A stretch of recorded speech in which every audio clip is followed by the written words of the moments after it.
Hello everybody, and a very warm welcome to another live stream with me, 320 Sim Pilot. I hope you're all doing very well. This, well, it's freezing cold where I am. It even snowed today. Let me just check I've got it all set up properly, and is the audio coming through? It looks like it should be, so fingers crossed that's working out for you guys as well. As ever, do let me know in the comments if it is not. Oh, I'm a bit out of breath. Sorry about that. I've been running around, just a few things to sort out just before the stream started. Terrible timing as ever. But yeah, thank you all for coming along and taking the time to come and join us on our flight today. As you can see, we are back in the rather glorious Boeing 757, this time in a Jet2 Chanex livery, Channel Express. We'll talk about that on the way. And we're going to take it from here in Geneva, where we left it last, I think it was just after or just before Christmas. So a few weeks ago now, and we're going to take it up to Glasgow. We have some excellent Glasgow scenery. So, oh, there's a nice shot of a speedbird taking off behind us. Excellent. Really busy today here in Geneva. I think it's pretty much staffed up on VATSIM, and we have a ground controller who's already said hello in the Discord. So that's great news. Hoping we can get a controller into Glasgow. We shall see if that works out. But we've got some nice scenery. We have the full Geneva scenery from, I think it's, ooh, I don't want to say the wrong company now. This was off the Steam store anyway. It's on sale a little while back. So I thought we'd get another flight out of it, and we've also got Orbex when we get up to Glasgow, which is why I'm going to do this once again in a daylight flight. We did quite a few night flights in a row. Thank you all for coming along. So jumping into the chat, hello to Simon, Warrior Lad, good to see you. Jaden says you're a big fan, love aviation. Excellent, Jaden, thank you for coming along. Victor Tango, thanks for coming and moderating. Ghostly Demon as well, good to see you. Ghostly Demon's also been on the Discord. Ghostly Demon, a talented musician, I understand. I haven't had a chance to see the video yet, but I did see the message. So thanks for coming along. Mark, good to see you. Aaron, Miles, if I didn't say. Dougal, hope you're doing well. Thanks for coming and moderating. Yeah, it is sad that the 757 is on its way out. You know, I've said it many times. Pretty much my favourite sort of tube liner, as it were. I really, really like it. One of the reasons I like the 321 so much is that it's so similar. So yeah, hopefully we'll see it flying for a few more years. But at the moment, these are all parked up, sadly. Mash, thank you very much for your £5 donation straight away. Thank you, Mash. Mash says, done nothing but watch your Microsoft Flight Simulator A320 tutorials all week and had my first flight last night. Nailed it. A small token of my appreciation. That's very kind of you, Mash. Thank you so much for your £5 donation. I really appreciate it. It all helps towards the channel, and that's really kind of you. And it's great to hear that the videos helped you get going with Microsoft Flight Simulator. So thank you very much for coming along and saying so. Well done on your flight, and thank you very much for your donation. Really appreciate it. Very kind of you. And yeah, great. It's great to know that they work out. Audio is okay. Good news. Laith says, hello, today went on a flight on the 320 NEO. Have a test, COVID test. Yeah, you would these days. Pretty much everywhere you go. Yes, Papa, good to see you as well. Thanks for coming. Good evening to Joe. Martin, good to see you, Martin. Haven't seen you for a while, I think. But thanks for coming along. Sorry if I've missed you in previous streams. And Todd, good to see you as well. Loads of names as ever. Plenty of names I don't recognise, so apologies if I miss anyone. John, James, G90, I do recognise G90 as well. And Ghosty Demon, you're very welcome. That's great to hear you. Your voice is different, says Sky. Okay, hopefully not. If you save any questions, Ben Orley, thanks for your question. Do you prefer X-Plane 11 or Microsoft Flight Sim? We've got a bit of we're not in a rush today, so we have a bit of a nice pace to this stream. I'm looking forward to it. Last time was a long one. We did about 6.5 hours as we flew down to Ibiza and back, which was entirely my own fault. But I enjoyed it, but it's this time we don't have any time pressure. We've got a nice, about 2-hour flight time up towards Glasgow. Todd Hostler, thank you very much for your $4.99 donation. Todd says, cheers for your work. It makes simming that much more enjoyable. I really appreciate it, Todd. Thanks for your donation. I'm glad the videos have helped you out. And yeah, thank you so much for coming along and saying so. Really kind of you, Todd. Thanks to Todd and Mash again. Giles, good to see you as well. Vladislav, hope you're doing well. Lauren V, good. Thanks for coming along again. Yeah, any questions I will have to take as we get going, just so I do get it powered up. Brini, good to see you. Santiago Perez, nice to see you again as well.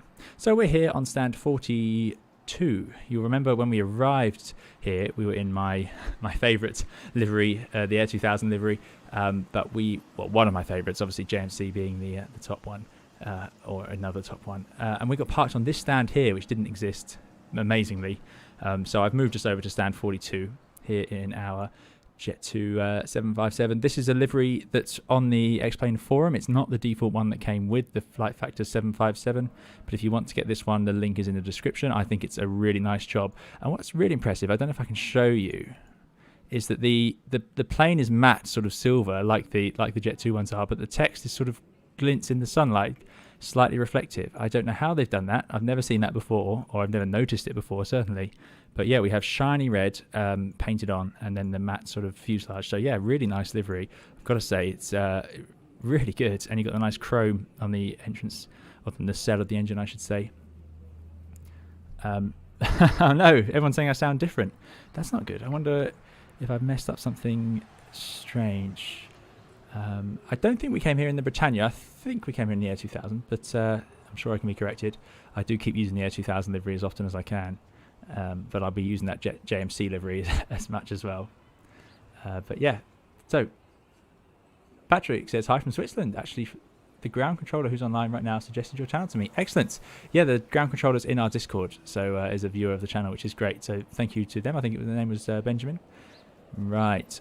Yeah, these gates you get to, unusually, this is why I wanted the scenery for this airport, because you have to take a little corridor underneath the ground, and then you get put out in these tiny little terminals. They're quite small, and if you have four, you know, if you have 321, 320, or 757, I'm not sure they would put 757 here, because I think the charters like this, or ski charters, would normally be out in this terminal over here.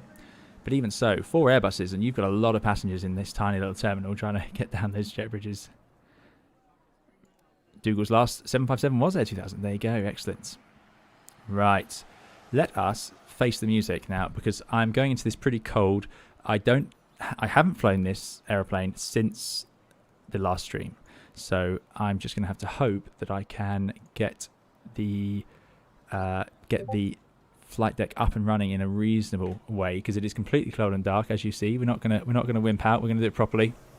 So we're going to go to checklists, power up, and let's get ourselves into sort of an overhead panel position. We've also changed a few other things. I've got a whole new set, a new controller for my flight sim, a new joystick, which is completely different and took me a while to set up yesterday, which is, I'm going to blame, that's my excuse for having not done this yet, or having not had a test flight yesterday, but there we go. Anyway, I remember some of this. So battery switch is going to come on, that's hidden under there, put that on. Great news. Standby power selected to auto, provides power.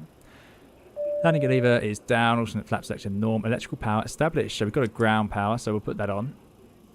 Established. Bus tie switches, these two go to auto, and APU generators should be on. APU selector start. I don't know why it says that. APU is off, so let's start it up. I definitely want that as soon as possible, and I'm going to put the APU gen on just in case I forget later. And there we go. So dead easy. Right, preliminary pre-flight. So we're going to put these IRS selectors to nav. What do they say? They say left, right, and centre. There you go. Airbus is 1, 1, 2, and 3. I can see the advantage of left, centre, and right. It does work. Status display check. Well, I wouldn't know what I'm checking that for. Oxygen quantity as well check. That will be down on this screen here. And we can press that. And we can see we have hydraulic quantity. We have an APU that's starting. And we have oxygen pressure. Moving on then, CDU pre-flights. So they do seem to go into it quite quickly. So why not? Here we go. Let's see if I can get the CDU done properly. 757-200. I've managed to update the database now, so we're on AIRAC 2014 in the 757 as well, which is good news because I was struggling with that before. Otherwise, it all seems to be about right. So position in it. We are in Lima Sierra Golf Golf. And I'm going to take my position. Stick it in there for the IRSs. Perfect. We are gate. What gate did I say? Did I say 42? 42. Oh yeah, and I've got a de-icing truck. I thought, why not? It's 5 degrees, so maybe it snowed a little bit, as it snowed here in the UK today, unusually, or for the part of the UK I'm in anyway.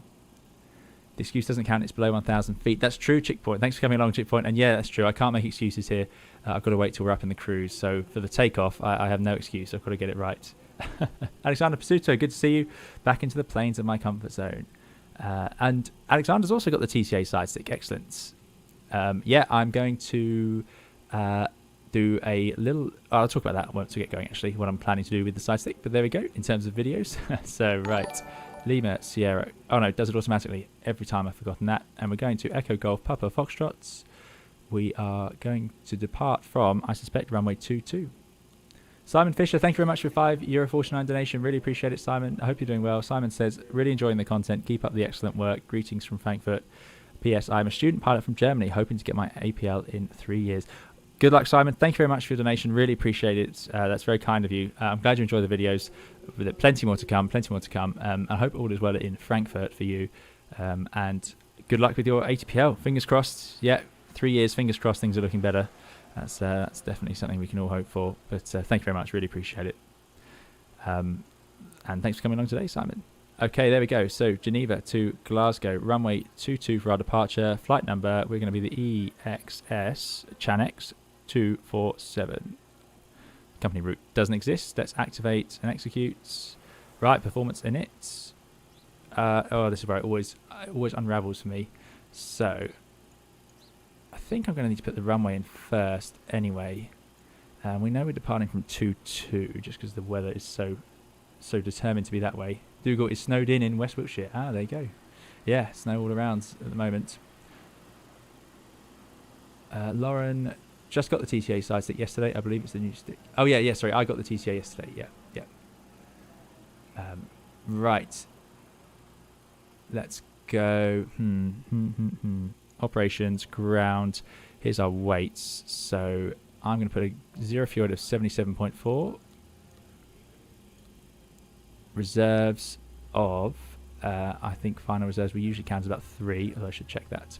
So that gives us a gross weight of 91. Seems a bit heavier than I was expecting. 90. No, actually, no, okay, that works. Good. Cruising altitude today. We're going to cruise across at 36,000 feet.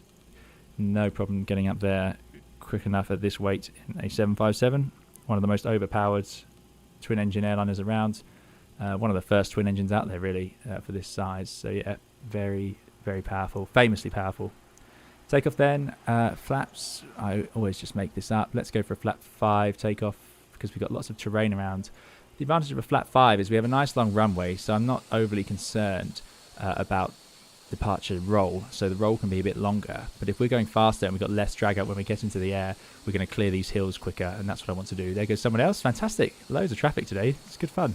Good fun, just like it would be in real life. Right. Window seats is how come Jet2 flight numbers are LS and some EXS? LS would be the sort of airline one that passengers would see, wouldn't it? And EXS is the ICAO, I think, but I'm not entirely sure on that. Right. So now we can do the CG as well. 31. Oh, getting a message already. And thrust to, let's do a full thrust takeoff. Let's enjoy it. So, reference speeds on. There they go. Great news. And I'll make sure to set toga on this little panel later. Sorry, this little panel needs to say toga. Right, so we are getting messaged from ground. Thanks very much for your message, Geneva Ground. Thank you. You're very welcome. Right. Good to see you, Alex UK. Thanks for coming along. Hope you're doing well. Okay. We've loaded up already. If I press load, unload, it will just disembark, so that's no good. So let's get rid of those stairs. Let us close up that front door. Now, you know, I still don't know what I think of all this, but the flight factor way of doing things where you have to have everything set up like that is it's quite fun in some ways. APU is available. Let's get off the ground power unit now. Good news. Okay. So that's the pre-flight complete. So we've got to set up for our departure. But we are going to need to get our clearance, to be honest, before we can actually get going, just because I'm not entirely sure what departure they want us to have. We're flight planned via CIROD, but there's no departure SID that goes directly to it. So what I might do now is let's grab that ATIS. So very exciting today. Unlike last time, some of you will remember I made a bit of a mess of the radios. Well, I had difficulty because we had so many radio frequencies going into Gatwick whilst the airplane wasn't quite behaving as I'd hoped. So today I have a radio panel, which is very exciting. Okay, so I'm not going to... Well, actually, I wonder if it works. Let's see if I can make it do VHF2. I'm going to have to set up the receiving and audio side of things. Let's transmit. Let's listen to VHF 1 and 2. I think that's what I've done there. And if you watch carefully, I think VHF2, and now let's get the ATIS frequency 135575. This is very exciting to me. I've never had this before. I've never had hey, it works. Look at that. Temperature 4. Fantastic. Dew Very point exciting. -2 QNH 1003. No significant change at Geneva information Delta.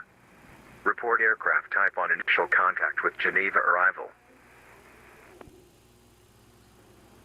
This is Geneva information Delta. At 1550.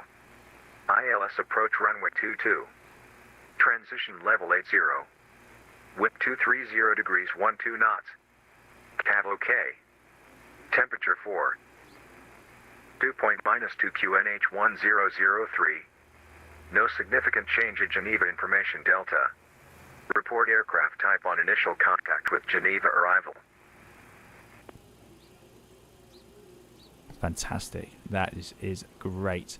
I'm really happy about that. So I don't even need to look down there anymore. I've got it in front of me. Now, that's a bit of a shame for you guys, I know, because you can't see what frequency I'm on, but ultimately it would stop me having to stare down here instead of staring up here where I should be looking while we're trying to fly our ILS, which is what happened going into Gatwick. Alexander Pasuto says, do you prefer the 757 with the winglets or without? I certainly prefer with, but on the 777, which I fly, I prefer it without. Alexander, I can't say I mind. I quite like the classic look of the 757, so this sort of older style without them. I'm not even sure. Is it an option in this add-on? But I'd probably say without on the 757. I like them on the Airbus. I didn't know the 777 had sharklets or winglets available for it. I've never seen them.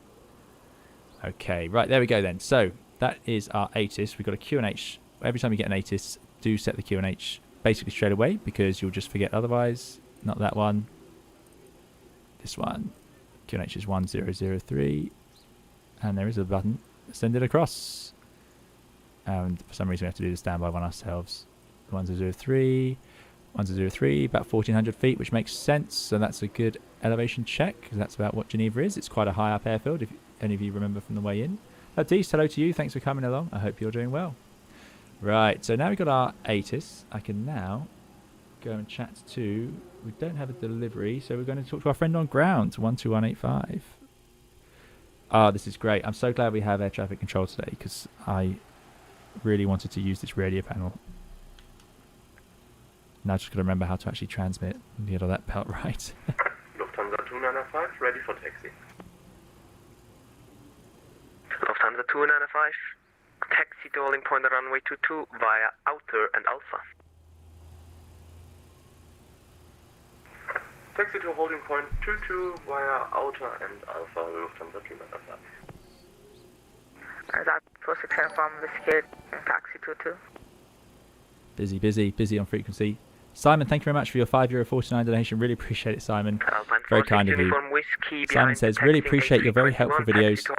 You also seem to be a kind, respectful and humble human being. Can't wait for more content. That's very kind of you, Simon. Very kind of you to say so. I'm glad you think so. That's very kind. And thank you for your donation. I really appreciate it. And again, great to hear the videos have been useful for you. Very kind. Thank you, Simon. Thanks for coming along and thank you for your donation. Really appreciate it. Geneva ground, good evening. Chanex 247, stand 42, Boeing 757-200, QNH 1003, request clearance for Glasgow. Oh, and I should have said the... Hello, mate. It's an honor to have you here. Information Delta correct. You are cleared to Glasgow, DPR 6 Alpha departure, runway 22. After DPR, fly direct IBAWA and continuous flight. Squawk 6736. That's very kind of you. Thank you very much. Chanex 247 cleared to Glasgow, DPR 6 Alpha departure, runway 22. After the DPR, route direct IBAWA and then as filed, squawk 6736. Chanex 247. Chanex 247, read back correct. Report when ready for port and start. Wilco Chanex 247. Great. Excellent. So that's good evening, Geneva. Very kind controller. And I'll just turn down the audio. Let me know if you guys can't hear me with the audio. Hopefully it works out even with air traffic on. I haven't changed it too much, but we can always adjust things. Swiss 301, Geneva, So, good evening. things I always Information forget to do. Delta And correct. watch You're this, clear guys. to This is Glasgow even by better with this DP radio 6 panel. Alpha departure Again, runway 22, this isn't sponsored. after I DP flight direct I did have to Ibaba buy and this, but a few continuous people flight. mentioned it in the last Squawk stream. And 6, thank you so much for the 746. recommendation, guys. Because now we can do even the squawk ourselves. Look at Traffic this. clear Now to, this is Glasgow on less the time DP, critical usually, 6 but Alpha squawk is departure 6. See if I after can get this that, right. direct Ibaba. Squawk 6746 for Swiss 301. It's 6. Swiss 301, 7, look at that, report 6, when ready 7, for push and start. Waco Swiss 3. 301. Oh, there it is. Just like that. Magic. Can't believe it. Audio's good even with ATC. Fantastic. That's great news. So there's our squawk in. And let's just have a look at that departure. Outer and Alpha. It was what I expected. I think I have it already set here. There we go. Dip here, 6 Alpha. Runway 22, and then after dip here, we route direct to Ibama, which is just going to be on with our route, which makes more sense. So there we go. Initial clearance then, flight level 90 it is. Siemens 1081 on Flight level exit Charlie. 90. My favourite animation in any flight sim is the wobbling of these numbers. Stevens Really 1081, good Geneva news. Apron, good evening. Taxi to gate 33 via outer. Right. Swappy S, good to see you. Hope you're doing well. Thanks very much for coming along and moderating. Kai, good to see you as well. I hope you're doing well. Right. There we go. Departure, pretty straightforward. Silver ground, good evening. Is Straight ahead. We've got to get over the Papa Alpha Sierra VOR, then make our right turn. 757 200. There we go. Right. Okay. Nothing too shocking. High terrain, obviously, and you'll notice we need to pass 7,000 feet before we can make that right turn, but we mustn't be closer than 8D because, of course, this terrain is 7,000 feet, or the MSA, I should say. So it's probably 6,000 feet terrain. Hence, we have to go to the right. I did go with the Logitech, Matt Olsen. I've got the Logitech Cytec radio panel. Yeah, it seemed to be pretty much the only one that was readily available at the time, and yeah, very happy with it. Very happy with it. Okay. Condor 156, can you So, confirm the readback? that is our takeoff. So now it's time to get on with that departure then. So departing runway 22. These should all be up to date, thankfully. Dip is 6 Alpha. Let's change our EFIS. See, all I need now is an entire flight Condor deck, 156 again. so I can have a Boeing Can you 757 confirm here. the readback? Molus 4 Alpha, runway 22 and scoring 6733. Condor 156, readback correct. Report when ready for push and start. So like that. Okay, so there we go. So Alpine runway 46 22. uniform Let's whiskey, do ours contact tower next 118.17. scale. Have a nice flight. Goodbye. And there it is. It's not executed yet, so execute that. Thank you very much for it. Oh dear, right, this is, I'm coming unstuck. This is not like an Airbus. Right, there it is. Right, that's the right direction. Out to pass, but then we can make that right turn. It's quite a difficult departure, but it's quite specific, so hopefully the coding works well, we shall see. And then we can go on to route, legs, that's where we're going. So after dip here, we were told to fly to Ibama. And then as Stevens 1081, fired. Geneva Apron. Let's see if I got that right. Ibama? Is that right? Not sure, actually. I think I've spelled that wrong. No, it's not that. Let's clear that one out. Or erase. Oh yeah, erase in the Boeing. Okay, so it must be the other point, which was... we were told dip here. It must be Ibaba and then as filed, which would be to Sirod. Okay, that makes more sense. Right, so Ibaba. There we go, because that ends at dip here, which is obviously just here. Right, okay, now it makes sense. Ibaba, and then we're supposed to go via Sirod. I have a funny feeling we're going to skip Sirod today, because if we look at the actual routing, that's back on ourselves. So we're going to skip Sirod. To explain why I'm doing that, I will just zoom in. Juliet 957, are you ready to copy reclearance? You can see that Ibaba's up here and then Sirod is back here, so we wouldn't fly to Sirod. This is one of those unusual situations that happens when you've got too many, or you haven't got all the departures don't end at the same point, which does, some airports do this. So we will have to adjust Ibaba. So this is what I get asked all the time about SIDs and which one to choose and so on, but it's not the most perfect system in the world all the time. There are issues with it. And then at some point we're going to Aburu. So let's go to Oscar Bravo, Inform Romeo Oscar. That, I'm hoping, if I zoom out, will be... There we go, that is right. Okay. Could you put that in test for Romeo Juliet 947? Aburu, thank you very much. Andy Robinson, thank you very much for your $9.99 US donation. Thank you, very kind of you. Andy says, finally a live stream when I'm not at work. Love your videos and streams, much appreciated. You're very welcome, Andy. Thank you very much for your donation. That's really appreciated. I'm glad you managed to make it along to the stream today. I do try and do different times, although I end up mostly streaming around this time. But the magic on a Sunday is more people can come along, I suppose. So thank you very much, Andy, for your donation. Really appreciated. And yeah, glad you enjoy the videos and streams. Really kind. Thank you. Right, Aburu. We finally worked that out. And now Upper. Upper Hotel 10. Oh no. What am I doing wrong here?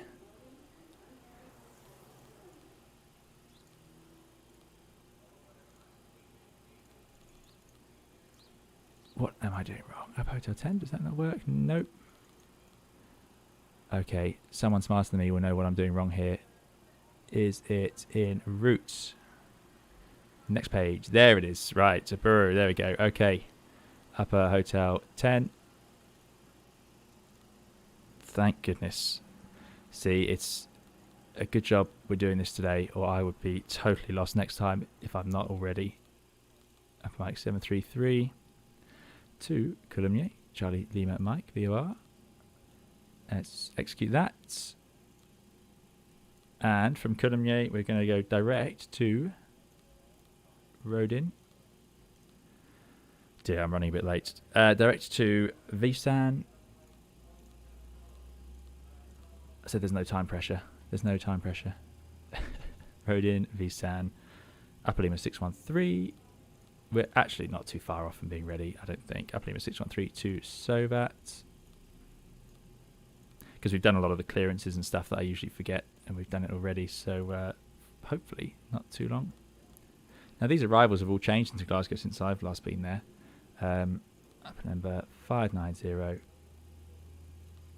to Apple. This is a whole new world to me. I've never heard of this one. So Apple, and then that's going to be our arrivals. Let's do departure arrival. Index Glasgow arrival. I'm expecting 23 via the Apple One Golf. Always confusing to have these similar names next to each other, but there we go. Apple One Golf. Execute. Okay.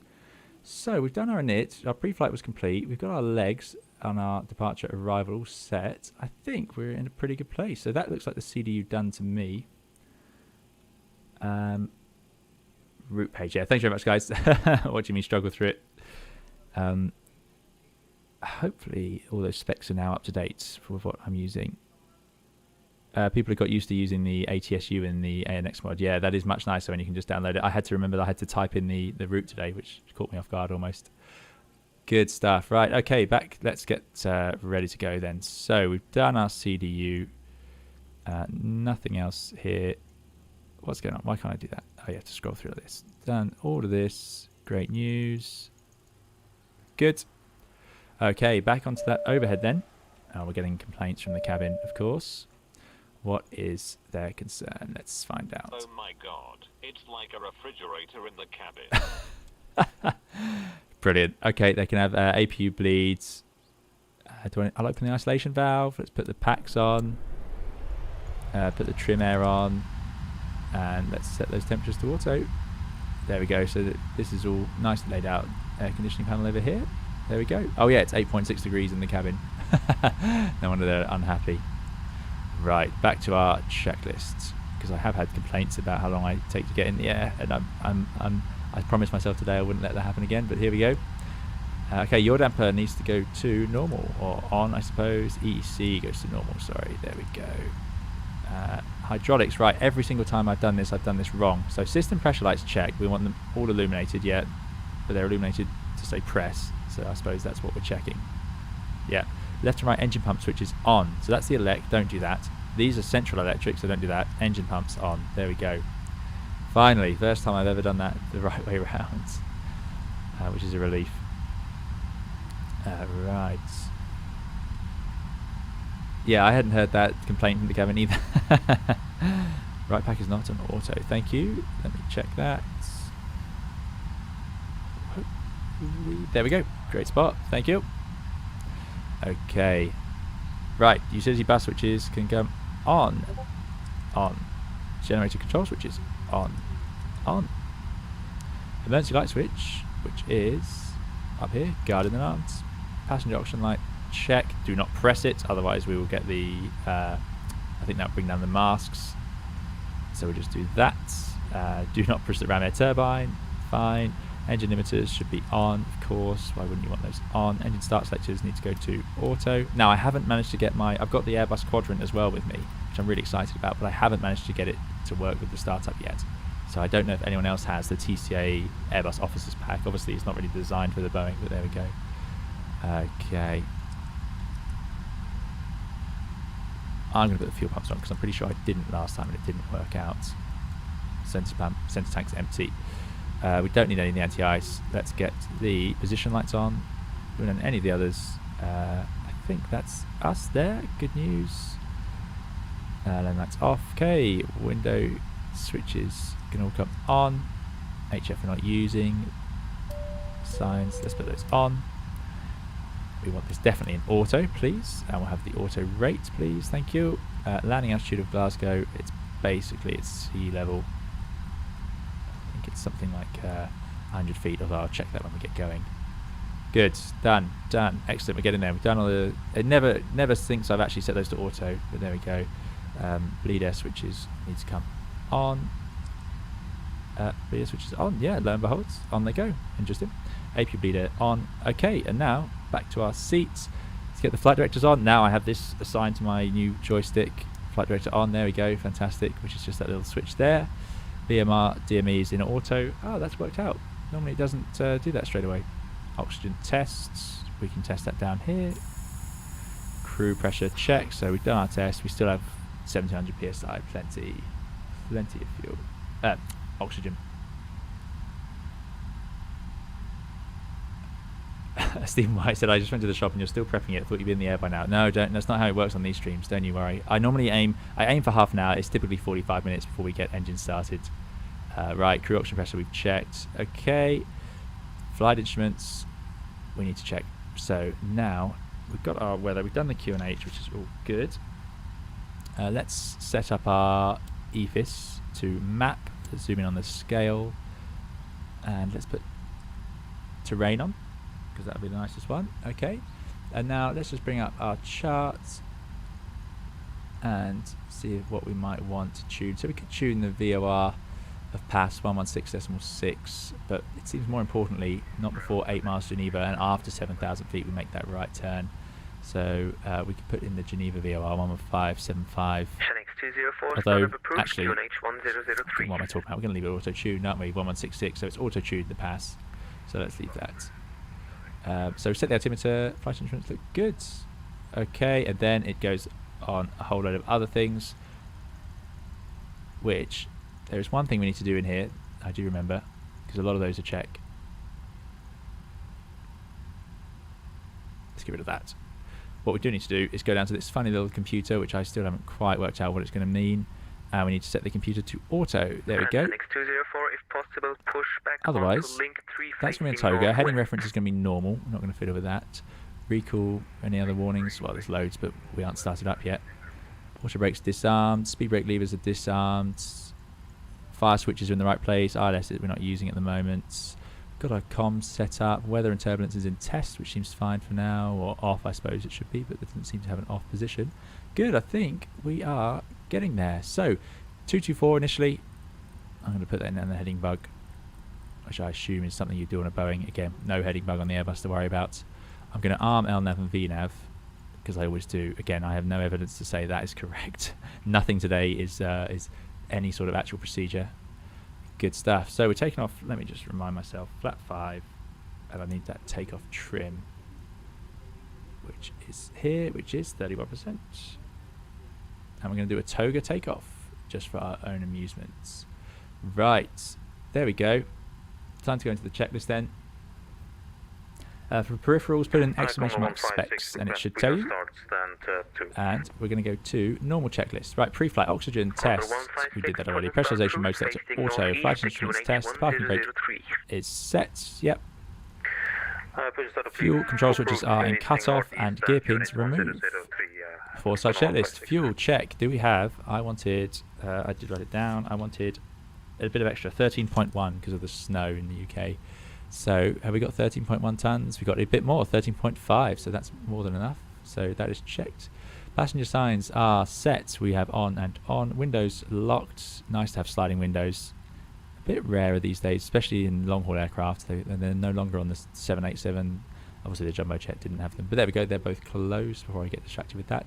MCP check. So that's the mode control panel.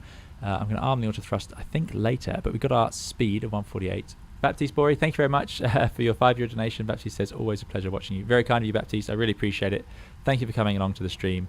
And yeah, very kind of you. All goes towards the channel, and I'm glad you're enjoying it, despite you're basically watching someone struggle through a complex airliner. But we'll get there. We'll get there. So thank you, Baptiste. And thanks for coming along again. Okay, right. What I will just check is my V2 was 148. Okay, so it did automatically set that. That's quite nice. Lots of nice features in this add-on. This is such a good add-on. Okay, LNAV and VNAV are armed, because I think that's right. Takeoff, LNAV, VNAV, arms. Heading 224. Vertical speed we don't need because we've got VNAV. We're going up to 9,000 feet. Or flight level 90, I should say. Looks good to me otherwise, so we'll leave it as it is. MCP set. Takeoff thrust check. So you could enter it, but we're going with Toga today, please. Takeoff speeds check. CD pre-flight complete. Rudder and aileron trim set. Rarely used, I'd imagine, in a jet like this, but they are set. Takeoff reading complete. Flight lead door locked. Red anti-collision on. So that is our before start checklist. So let's get the beacon on, and this will be a taxi off. So I'm just going to ask for engine start. Let's just check once more. Do we have an APU online? Yes. Do we have the generator of the APU online? Yes. Okay. That is promising. Oh, look at that. That jet bridge moved away on its own. Geneva Grand Swiss 301. I have no control over that. I don't have any add-ons for it. I suppose I have SAM somewhere, I think. That's really good. I didn't know it would do that. Right, let's get start up. Genix 247 stand 42, request engine start. Genix 247, startup approved, QNH 1003.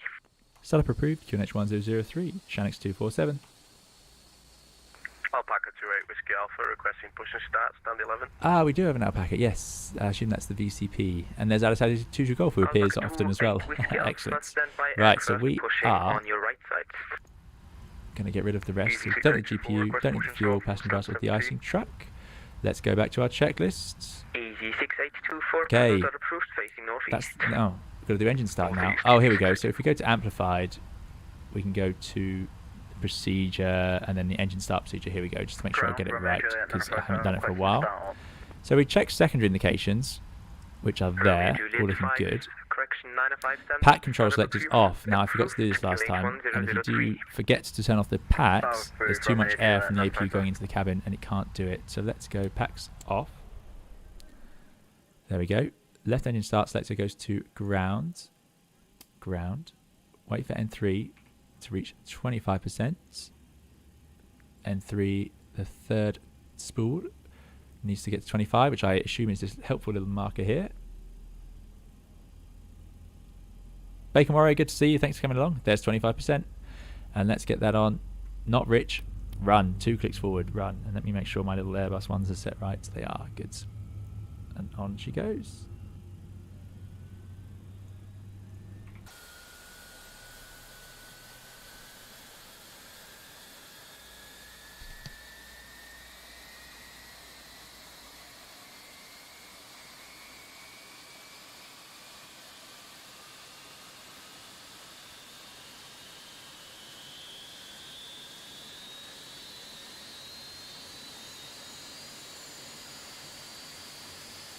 Excellent, excellent. And for those of you saying this is why Airbuses are so enjoyable, yeah, these are slightly more complex because you've got to do things like turn the packs off and so on, and the Airbus does it all for you. I like the overhead panel. I always say that. I do like the overhead panel in the 757.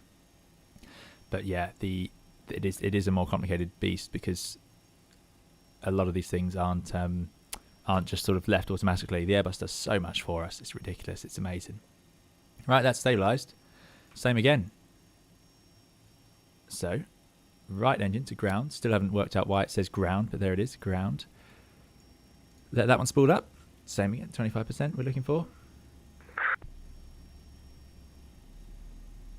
Fill the screens with screens. Now we're getting into the action. Yeah, exactly. I just need the AVI tab here, and maybe I could bring up the CDU, and we'd be we'd be well away. 25%. Oh, that's not going to work. On. Genix 204, taxi to holding point runway 22 via link 3 outer and alpha. There's the Alitalia going ahead of us. I think people have learned, people who fly along on these streams in the VATSIM, because everyone's welcome, of course. You can just file a flight plan. These aren't specific group flights as such if you're a VATSIM member. But I think people have learned that I'm so slow and I usually cause a traffic jam behind me that if you taxi out after me, you end up getting stuck. I had people when I flew to Ibiza and back getting stuck. They were flying down to Ibiza while I was already there and turning around to come back, which was my fault, really. Zenheiser, good to see you. Zenheiser says, I like the silver grey exterior colour. Yeah, I like it as well. Stephen White, 757, flying since 1982. Yeah, it's amazing, isn't it? Right. So that's started up. We've still got some warnings because it wants the electric pumps to come on. So let's... Genix 204, that's not readable at all. Power up the rest of it. Hopefully that comes to life. Not sure why we've got a reservoir warning. But anyway, I don't want to see any amber lights. That nav aligned for us, which is good news. What else have we got warnings for? Left hydraulic quantity. Well, that is a bit concerning. And it's giving us that warning, RF, but I really don't know. Italia 22 Golf. It does look lower than the others. I mean, I don't know. I didn't think I had failures ready for this. But, taxiing A321. is there a way to fix that? That's all pushback related. Does anyone know? Has anyone seen this? Follow the... Olive, good to see you. Thanks for coming along, Olive. I hope you're doing well. You're watching me struggle with this aeroplane now already. Swiss 301, we're ready behind Alitalia. No, oh, I don't know. Swiss 301, Failures. follow the Alitalia No faults or failures are in there. to holding point runway 22 via So link 3 why outer and alpha. have I managed to mess up the hydraulic quantity on the left reservoir? Does anyone know? Has anyone done this before in the 757? It could be that I've Condor 156 asked it to already. work too hard, but the engines are up and running.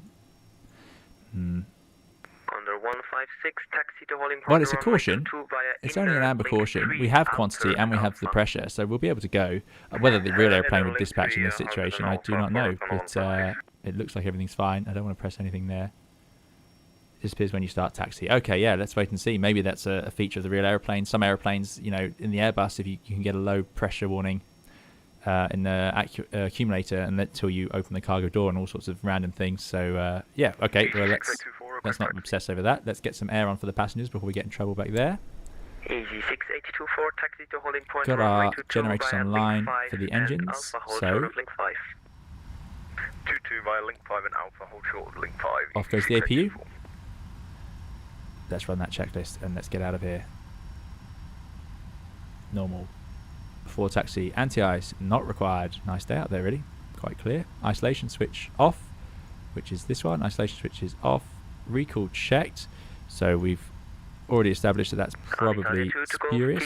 Auto brake RTO. RTO.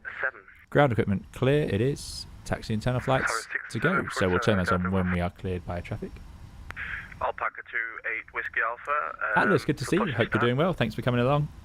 Alpaca 28 Whiskey Alpha, startup approved, not the push. Aviation Sim is eating popcorn. I don't know if it's that entertaining. I hope so. Let's get our logo lights on as well. Not just going to mash it together. Ground, good evening, taxi 7 Papa Kilo, runway 22 evacuation. This is a congested version of Stops with 79, Geneva, no Papa doubt. Kilo, Look at this. Geneva, We're going to be at the back good this time. evening, So taxi this is to a real thing in stand Geneva where you have landing 67 aircraft on 2-2 on the and they have to front vacate at specific exits because of this issue where 67, they can end up blocking taxiways for taxiing out aircraft. Channix 247 request taxi. Channix 247, taxi to holding point runway 22 via inner link 5 and Alpha, hold short of link 4. Taxi holding point for 22 via inner link 5 Alpha, hold short link 4, Channix 247. There's Thomas Cook in front of us. Condor 156, I just passed link 3, can I take link 4? So, inner is in front of us. Condor 1, Link 5 is up here. Approved. Alpha Via link 4. up here. But we've got to hold short of link 4. Oh, I see. So we've got to stop right here. So we're going to go forwards and stop, basically, which we are No worries. already clear to do. Right, let's get those taxi lights on. The hardest switches Alpaca 28 of Whiskey any Alpha, pushing simulator. flight approved, facing northeast. Good TQH stuff. Right, let's release that 1003. brake.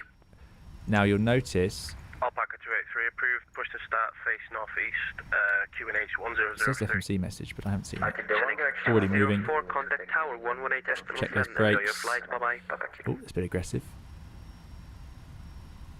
Yeah, that was blocked. It seems that my brake pedals aren't calibrated for this one. They only do on or off. It's cold in the hold, says Hayden. Yeah, I don't know if you're going to get special treatment today, I'm afraid. Oh, that's dangerous. They shouldn't be doing that on the road. Okay, and I have the steering tiller assigned to my side stick, which is great. So we've got to hold short basically right here. Now, funnily enough, in that checklist, what it didn't tell us to do, which it seems obvious now, is set the flaps. So we'll do that when we get to hold short of link 4 in this queue. Quite a queue. Excellent. Still got that quantity message. We shall see what happens to it. Okay, well, anyway, so things have changed so much. Using brake pedals here. 118.7. Bye bye. Okay. So trim is 31. Now I need to work. I need a better way to do the trim. Well, that doesn't tell me anything, does it? Easy 6824 link 5. Let's get it from this. 3.2. There we go. Oh, a bit Easy 6824, nose forward for takeoff. Trim. hold position, Must be an few aircraft RCG. protecting in front of you. So that's there, and let's Hold position. set easy those flaps. 2 stages for flap 5. Good. Maybe I missed it in the checklist. Seems odd to me that it wouldn't be in there. Otherwise, the rudder trim and so on is all set. Oh yeah, and this should be on. Let's put it on. Let's put it on TARA. Let's see why not now. So we're holding short link 4. See what happens. Daniel says, very glad to have you come to our airport at Glasgow. Yeah, I'm excited to get there, Daniel. Got some nice scenery for Glasgow. It's a 2-hour flight, Jonah. Just over 2 hours. Italia 2 to Golf, contact tower 118.7. Bye bye. So we're going a bit of a flight control check.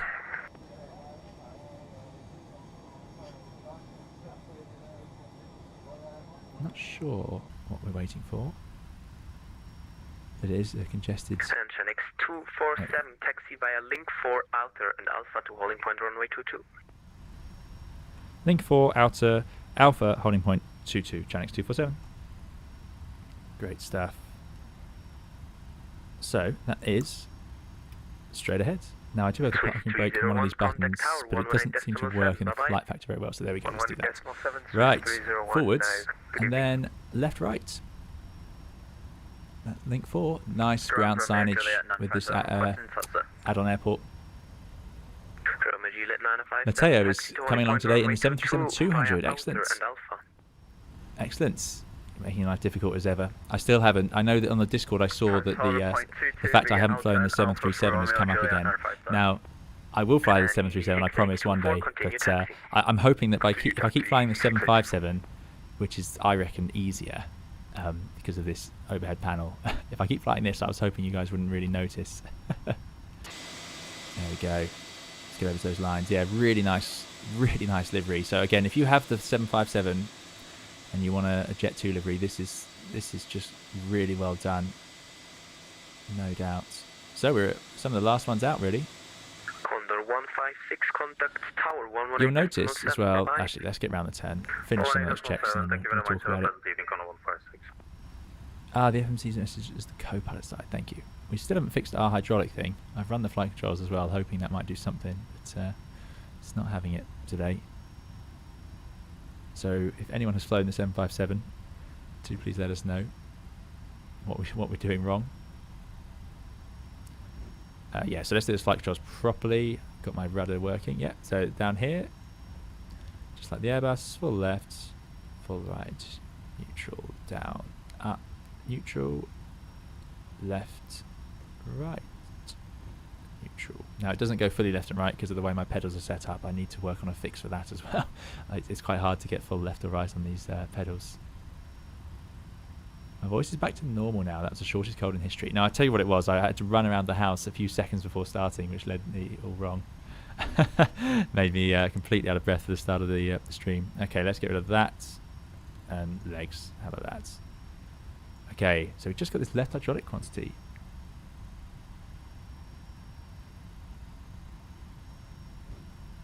Enjoy dinner, Dougal. Very nice.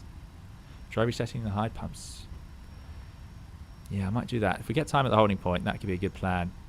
Okay, checklists. Sure, there's a before takeoff. Takeoff briefing reviewed. So we got our departure.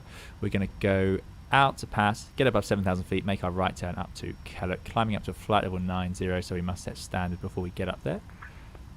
Packs auto off. Flaps are set to 5. Stabilizer trim is set to 3.2. Flight controls we've checked. Cabin. Oh, yeah, we can do this. There we go. Ladies and gentlemen, Alpaca 28 Whiskey Alpha requesting cabin is being secured. Turn off those lights, which is we'll do that when we get out there. Perfect. Great stuff. Oh, I do enjoy the 7.5. So yeah, so I have the new. It's new to me, the Thrustmaster TCA throttle control. I really like. I'll show you now. Actually, I can select reverse properly like that, which is really good. Really good. Really impressed with that. But you'll notice now they're in forward. They don't quite sit at idle. The idle detent in it isn't quite perfect. So unless I squeeze them back, you get that, and they're solid. So I need to increase or somehow add a dead zone. Oh, and we lost control of that one for a second there. That was concerning. Right, let's get rid of those speed brakes as well. There we go. We're pretty heavy today. Slow taxi. We're going to have to add a bit of power. It is uphill in Geneva here, so yeah. Well, there is this hill here, sorry, to get up. But these long straight taxis, in the Airbus in particular, become a bit difficult for brake management because the airplane was trying to accelerate on you. So I'm used to sort of constantly having to slow the airplane down, whereas the 7.5, it seems, is a bit not underpowered, but certainly doesn't do the same thing in rolling away. So off we go. Hello to Cam 321. Good to see you. Cam is in SWR 301. Is that Swiss 301? Booty 2, thanks for coming along as well. Sorry to hear about your Wi-Fi. Yeah, I have to use an Ethernet cable to make my internet work fast enough for this. Still doing their safety demo, which is good stuff. Brilliant, love it. Between the armrests. When instructed to do so, open the plastic pouch and remove the vest. Slip it over your head. Pass the straps around your waist. And adjust They are getting the full safety demo there, no doubt. Pull firmly on the red cord. Captain Bagov, thanks for coming. Captain Bagov says, I've convinced my dad, a veteran C5 Galaxy 73, 77 and 74, to watch you, and he is sitting there silently judging me. Oh dear. Yeah, okay, that's good. Well, thank you very much for watching, Captain Bagov and your dad, and apologies for everything I do wrong with the Boeing. But I think I've praised the 757 enough so far to win some points for when I get it wrong, because I do really like this machine. I feel like I should arm the auto thrust, so I'm going to do that. Oh, and in fact, another great thing. Again. Contact now, Tower 118.7. Have a nice flight. See ya. Bye bye. Tower 187, Chanix 247, thanks for your help, and we'll see you soon. Bye bye. Okay, here we go. 1187, which I can do without looking away from the taxiway. Did that work? Oh, well, now I've got to check it. It did. I will. It will take me a while to get bored of that one. Oh, there we go. Is that Cam up there? Cam 321 going. So this is all our group now.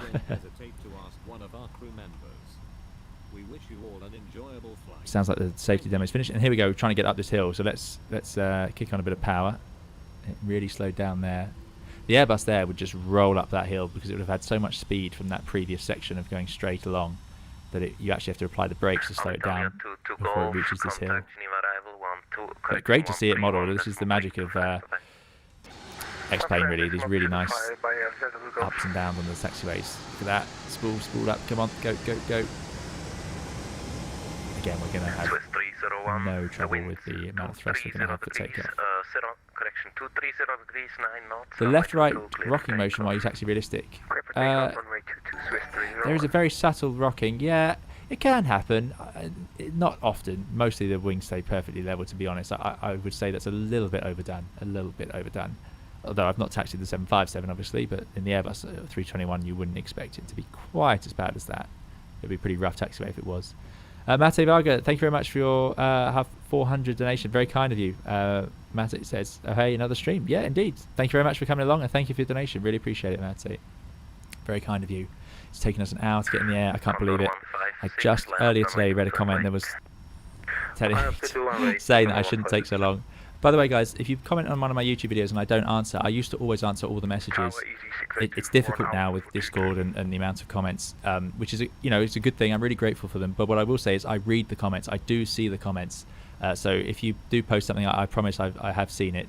I just don't get the chance to reply to all of them these days. But yeah, thank you very much, Matte, for your donation. Appreciate it. The Greek Badger has got to go to a meeting. I do apologise. You're probably hoping to see at least a takeoff, so enjoy your meeting.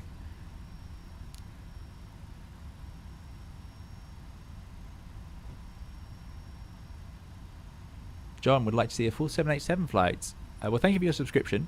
And, sorry, 787. I don't have the 787 in any... No, that's not true. I have the 787 in... Can I set the brake? Over to arrivals, Swiss 301, good evening. No. I have the 757 in... Sorry, the 787 in Microsoft Flight Simulator, but that's all. Yeah.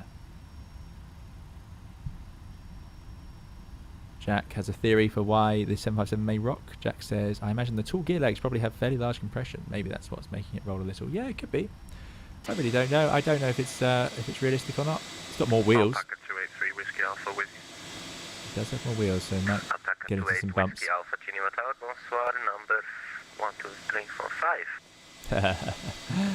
Excellent. Line up number 5, thank you. This is great. No line up, but you're number 5 in sequence for departure. Mash says, when I finish this work up before takeoff. Sorry, apologies. It's possible. Anything's possible before one of my takeoffs. No worries. Condor 156, the wind's 230. Hayden J. Robbins, thanks for coming. Good to see you. Sorry if I missed your message earlier. Hayden says, any news on memberships as yet? Feel free to rope me in to help research this option if you like. So memberships, yeah, no news yet, I'm afraid. Two things to be done in terms of that, as well as some other things I'm trying to get sorted. But two things we need to do. We need to get roles on the Discord sorted properly and memberships. Yes, Papa, if he's still here, has been waiting very patiently for me to get my act together and get the roles sorted. But yeah, memberships are a thing. Thank you, Hayden, for your offer of help. I appreciate it. And yeah, I need to have a proper think about that. So Alexander has flown the 757. Excellent. Alexander says the fumes in the cockpit are really bad. Oh dear. Most 757 pilots will tell you how bad it is. Absolutely stinks. Ah, that's a shame. Yeah. Luckily, we don't have to worry ourselves with that today. Right, brakes off. Let's go get ourselves. Let's get going. Not long to go now. Benny, thanks for controlling. That was busy. Thanks for making Geneva so attractive today. You're very welcome. And yeah, it was good fun. It was great. Even when I powered up the sim and I had the view of aircraft taking off behind me while I was loading up, it was yeah, really busy, really good fun. Steve says hello. Condor 156, contact. It's amazing how bad this daylight scene looks compared to Microsoft Flight Simulator. Yeah, this isn't great, is it? It's nice ground scenery and it's accurate ground scenery. And the flight deck's amazing, but the outside is a little bit, the visibility in sky. I'm thinking of getting X Enviro, but I also need to get Pack X because I did a survey on YouTube about whether you guys would like to see me also deal with passengers. You've had a taster of it here with our cabin crew who gets very upset with me. and it was almost the entire time I ran that survey, 80% said yes, 20% said no. So I think it's something I definitely want to include in streams in the future, and we may, it won't be every stream, but it's going to be something to have every now and then. Geneva Tower, good evening, Alitalia 700. I'm not sure I've checked in actually. Alitalia 700, Geneva Tower, bonsoir, continue approach, number 1 for landing. Continue 722. And Alitalia 700, expect late landing clearance. Expect late landing clearance, sorry, 700. Really, really accurate. I mean, this is payware, this scenery, but it is nice. I like these. EC6824, the winds 230 This huge stop bar like this is there, and it flashes in real life. It doesn't go red like in some of the bigger airports. Channex 247, Geneva Tower. Sorry, Channex 247, ready for departure. Copy, Channex 247, behind the departing EC A319, line up runway 22 and wait behind. Behind the departing EasyJet A319, line up away runway 22 behind Channex 247. Good news then. That was a departing EasyJet A319. I hope. Very hard to tell a 319 and 320 apart at EasyJet because I think they both have. And Alitalia 700, recommend minimum approach. Oh dear, we better get going. They both have similar door setup. Right, let's get the last of the lights on. Thanks a lot. Because they want us to get out of the way fairly quickly. Let's hope I remember how to do this. Oh, no, out of the way. There we go. So we've got our LNAV, VNAV. Fingers crossed that works. Otherwise, we're going straight ahead to 7,000 feet, basically. Then we'll make our right turn. Really uphill. This is great. This is, yeah, it's just like the real place. Move, move, move. Go on, aeroplane. You can do it. I just need to. I wish I had a trim button on the. I need to figure out how to set up the trim on this TCA.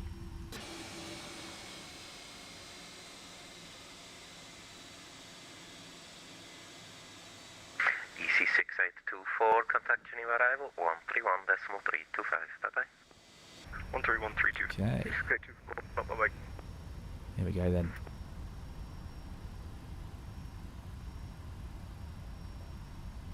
All the extra takeoff fees, says Booty 2. Yeah, they do well out of us. Didn't used to. I mean, it used to be that it would just be me or maybe one or two other people. But times have changed, yeah. Which is great. It's great fun when everyone flies along. I do enjoy it. Well, we're ready to go, I think. I'm going to double press toga on there just to make sure we get toga when I ask for it. And we will keep our fingers crossed that this all works out. Mash is going to lose. Still working out. Yeah, we'll be in the air any second. Didn't solve our hydraulic thing. Genx 247, the winds 230 degrees, 9 knots, runway 22, cleared for takeoff. Cleared for takeoff, runway 22, Genx 247. Fantastic. Right, let's hope all my buttons are tuned correctly. Spooled up those engines. We're holding it on the toe brakes. Should put a bit of forward pressure on that stick, but I'm going to have to use my right hand for the mouse anyway. Release that. Well, that's the one. That's the one we press. Engine should go to toga now. There we go. Trying to remember to use rudder pedals. Oh, the lighting's changed very suddenly. And then as we get to 80 knots, we're going to release that pressure, I believe is the idea in the Boeing. Thrust hold, that's not right. So I'm going to go manual thrusts. Don't know what happened there. Luckily, we had the auto thrust disconnector sign, so we'll go with toga.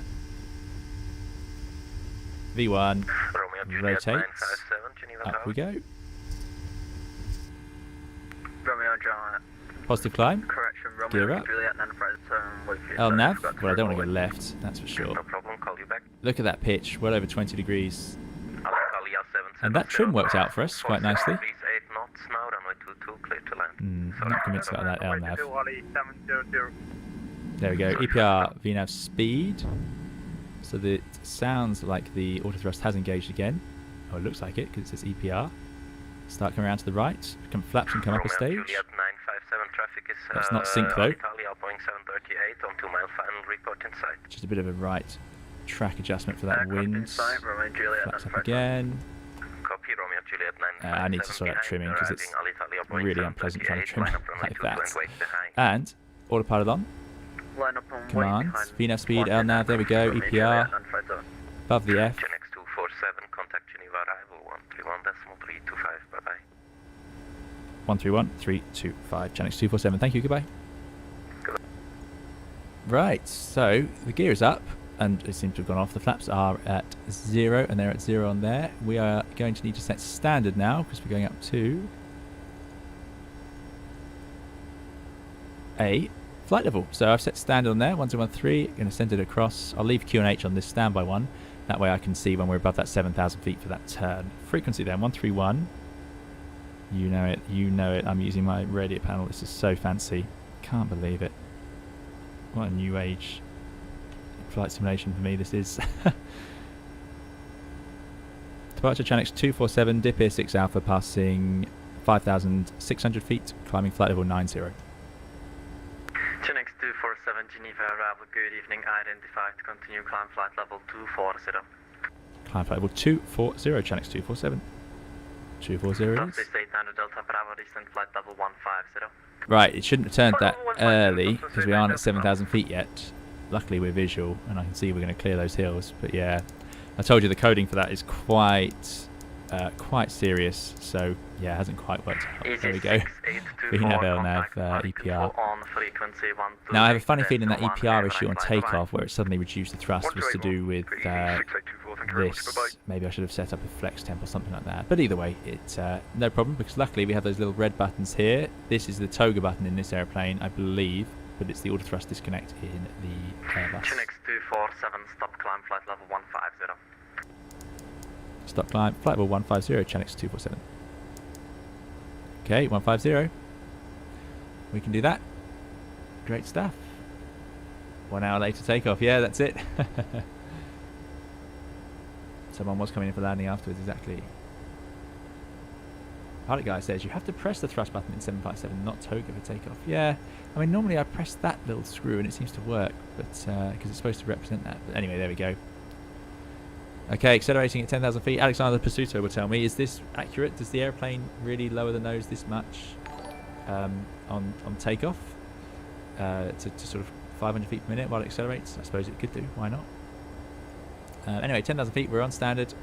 Get rid of those lights and let the passengers walk around. So seatbelts can go off. Mad Matuk 123, thank you very much for your £5 donation, very kind. Hi, fantastic stream as always. I have been watching you for the past 4 months. Here is a fiver for your T-Fund when you're flying for real. Thank you very much, Mad Matuk, really appreciate it. I'm glad you're enjoying this stream because I do get worried when I'm struggling through these other aircraft types. So yeah, glad you're enjoying it. Thank you very much for your donation, really appreciate it. Very kind of you, and I hope you're doing well. And absolutely, thank you for that T-Fund. I really appreciate it. I am currently working through a cup of tea, which of course has gone cold because I made it over an hour ago. So there we go. Right. Anything else we need to do? We can update that heading bug. It seems like a Boeing sort of thing to have to do here. Gross Moon, good evening. Thanks for coming along. Just woke up. Oh dear. It's a pretty late start for Gross Moon, who it must be even later in the day there. And the H1302 has a toga button mapped to the stick that solves the problem of the engines rolling back on the runway. Okay, so yeah, this must be the wrong button I've been pressing then. Okay, fair enough. Right, we are climbing way too fast, 4,000 feet per minute. Vertical speed, please. Lower that nose. Speed, vertical speeds. As we come to that last 1,000 feet to go. Gen X247 and continue climb flight level 240. Contact pilot control on frequency 128.1. Have a nice flight and I'll be watching. See ya, bye-bye. Climb flight level 240, 128.1. And thank you very much. Thanks for watching Gen X247. See you soon. Okay. Another viewer. Fantastic. It's amazing. 240. So it's very kind of all these controllers to come along and say hello.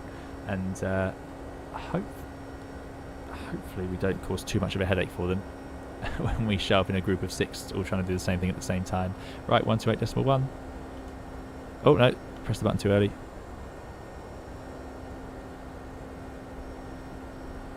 Right, well something I am learning is that although the radio is great, I need to have it mounted somewhere out the way because I can't even reach it at the moment. Swiss 301, climb flight level 340. 121. And we've got 240. Back to Vina. There we go. Control, good evening. Chanex 247, climbing flight level 240 to Kellogg. Chanex 247, bye, bonjour. That's Paris. Right, I want to see the airports nearby. There we go. And there's France, obviously. LFGL. I'm not sure where LFGL is. Chanex 247, climb flight level 360. Bonjour, and climb flight level 360. Chanex 247. 360. There we go. Up we go. Top of climb coming. Ah, such a good add-on. So good. I really like this one. It's always a joy to be back in it. Right, jumping into the chat. Croson Moon says I've got to catch up on the sleep I've missed during exams. Oh yeah, I hope your exams are going well, Croson Moon. Thanks for coming along. Yeah, goodness me, I forgot about that. Yeah, hope it's going well. Toga says, as a real pilot who has had a rather tough past year with things going pretty bad due to COVID and essentially being retrenched, you've definitely helped keep me inspired at 320 Sim Pilot. Thank you. No, thank you, Toga, for coming along. I'm sorry to hear it, and yeah, it's been a bad year for aviation and pilots, obviously. So that's really kind of you to say, and it means the world to me that, you know, this has helped out or helped people. Well, stay inspired is an amazing thought, and it's thanks to you guys, and I'm talking to all of you here, everyone watching, whether or not you comment or whether or not you're in the Discord. It's thanks to all of you who are here that I continue to be inspired to do this and have enjoyed it so much, and it's really reignited a part of my enjoyment of aviation, because I absolutely love aviation, but things were obviously not great at the start of this year, and this has been such a joy for me, so thank you all so much for that. And I've really been enjoying exploring all the different aeroplanes and different parts of the world that you guys have pushed me to, and we're going to do more of that as the channel grows. We're going to go more around the world, more simulators, more airplanes. I've got a few of those to talk to you about in a second, actually. By the way, guys, if you're enjoying the takeoff and the video, please do leave a like. For YouTube's algorithm's sake, it really makes a difference, and you know it makes me feel good as well if you do. So thanks very much to those of you who have liked it, and if you're enjoying it, do please leave a like as well. We're back on course now. If possible, we'd like to leave the cover for 5 minutes. Approved. Fantastic. Off we go.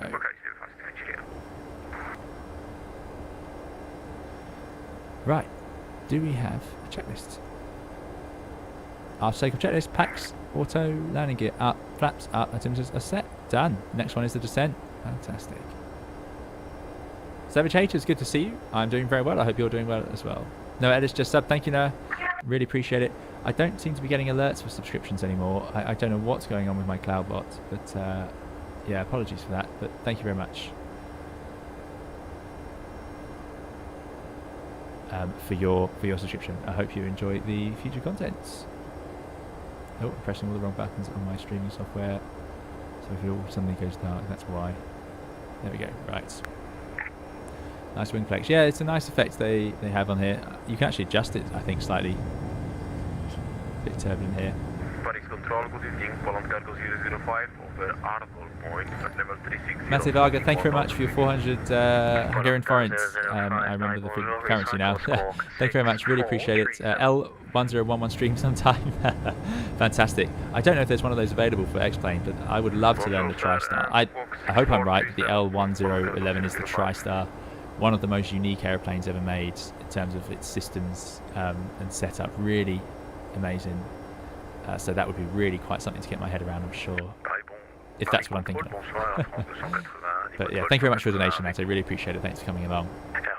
But yeah, plenty more streams to come, all different things. Chickpoint says, you're really improving the quality of my year as well. 320 Sim Pilot, glad to be part of this community. That's great to hear, Chickpoint. That's really good. It's so nice to know that people are enjoying it. And Toga, thank you very much for your kind words. Really appreciate it. Rakon, good to see you. I hope you're doing well. Let's explore the world indeed. Yeah, there is a reason we're going to Glasgow. I promise it relates to a future stream. Vladislav says, have you ever flown to Moscow? No, not Moscow. But we could do that on the stream. That could be something to do. Vucci2, £10 donation. Thank you very much, Vucci2. Very kind of you. Vucci says, great stream as always. Good to see you in EGHH. Yeah. Yeah, that was good fun. Have to retire hurts though. Internet just keeps stopping. Have a great flight. That's very kind of you, Beauty. Thanks very much for your £10 donation. Really appreciate it. Thanks for coming along, and thanks for coming along to Bournemouth the other day. So what Beauty's talking about there, as I just make sure the airplane does keep climbing, is we went to Bournemouth and we had a very kind VATSIM controller come along to the Discord and offer to help out. Now, a lot of my viewers have said before that they want to try VATSIM but aren't quite aware of it, or confident with it, I should say. And we had a little training session where you could just come along to Bournemouth. It was all set up with the times and the controller, and they were very patient, and everyone was there, and you could just check in and go to Jersey and back and all sorts of things. So anyway, so that was a great little session. I really enjoyed it. I was there flying around in a Twin Otter, funnily enough, which again, some of you will start to piece together what I'm planning. And we had, it sounded like a great time, and the controller was very, very helpful and really enjoyed it as well. So hopefully we can get something like that organised again. So if you're, struggling with some parts of Flight Sim or you want help, I can't tell you what a useful resource the Discord community is. And I'm not talking about just me. That was just something by luck because of a VATSIM controller who came along. But we do have other VATSIM controllers in there, and we know we have lots of controllers in the community, as well as loads of people who know so much about these airplanes, and often people who know more about these. The Airbus is the one I know best, obviously, but we have a whole community who know things. We've got engineers, real engineers from Boeing and things like that who can help us out. So if you've got questions, going to the Discord is the best place for it.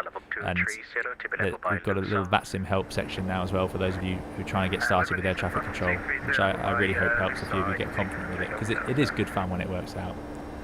Sadly, my last stream when we went to Gatwick did not make a good advert, I don't think, for VATSIM. In some ways it did, because it created a very challenging dynamic situation, which is the joy of real air traffic control. So it was great, but it just maybe, I can see why it wouldn't be encouraging to new people to start. But Gatwick is one of the busiest airports in the network, I think, regularly. So yeah, anyway, that's enough ranted about that. Victor Tango says it was the perfect icebreaker for people like me who never dared to go on VATSIM. Yeah, great. I'm really glad. And we'll have to organise another one. But anyway, thank you again, Boots2. Thank you for your donation. Really appreciate it.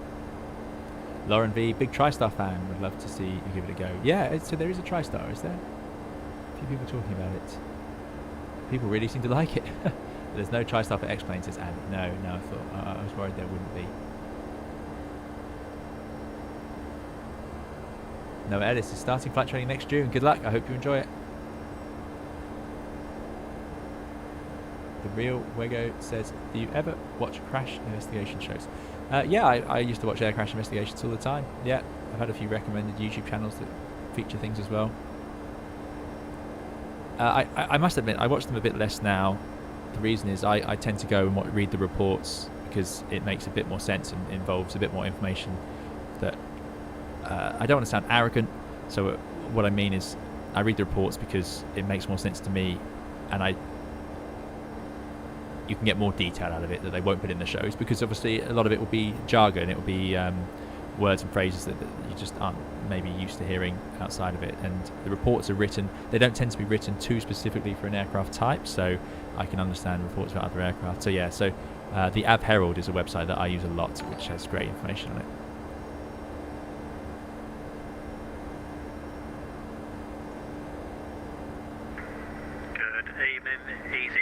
Russ says, looking forward to seeing you fly the A380 by fly-by-wire soon. Thanks for the stream as well. You're very welcome, Russ. Yeah, the fly-by-wire 380 looks like it should be great fun.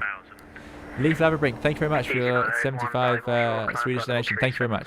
Leaf says, thanks for your endless fantastic contributions to the community. Can't be valued enough. We learn so much. By the way, did you get my email? Leaf, that's very kind of you. Thank you for your donation. I really appreciate it. And again, far too kind of you to say so. Really kind. Yes, I did get your email. I really appreciate your email, and I am going to get back to you on it. It's in my to-do list. So yeah, apologies for that. I've been, it sounds ridiculous to say I've been busy, because obviously we're not flying, but there's been so much going on that I wanted to give your email a proper reply. So I will get back to you, I promise, Lee. But thank you very much. Really appreciate it. Speed, VNAV path. There we go. Already roaring up to our cruise at 36,000. What a fantastic machine. Easy, set on. And there's our top of climb. Let's update their heading bug. That's one thing I don't see the point of. It would be great if it could do that itself. There we go. Easy 73 Golf Delta on And conversion speed in the to cruise. 60 knots. Above the clouds, all good.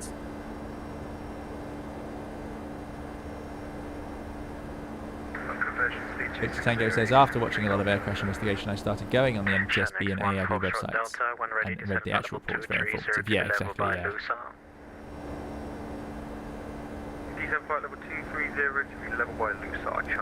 Checkpoint says, I think the to-do list of 320 Simpilot is very long. Yeah, I am terrible. There's like I said, there's a few things to do at the moment. The problem is there's it's not a problem. It's great. It's a very nice problem to have. So I really appreciate it, and I appreciate everyone, you know, messaging and commenting and stuff. It's great.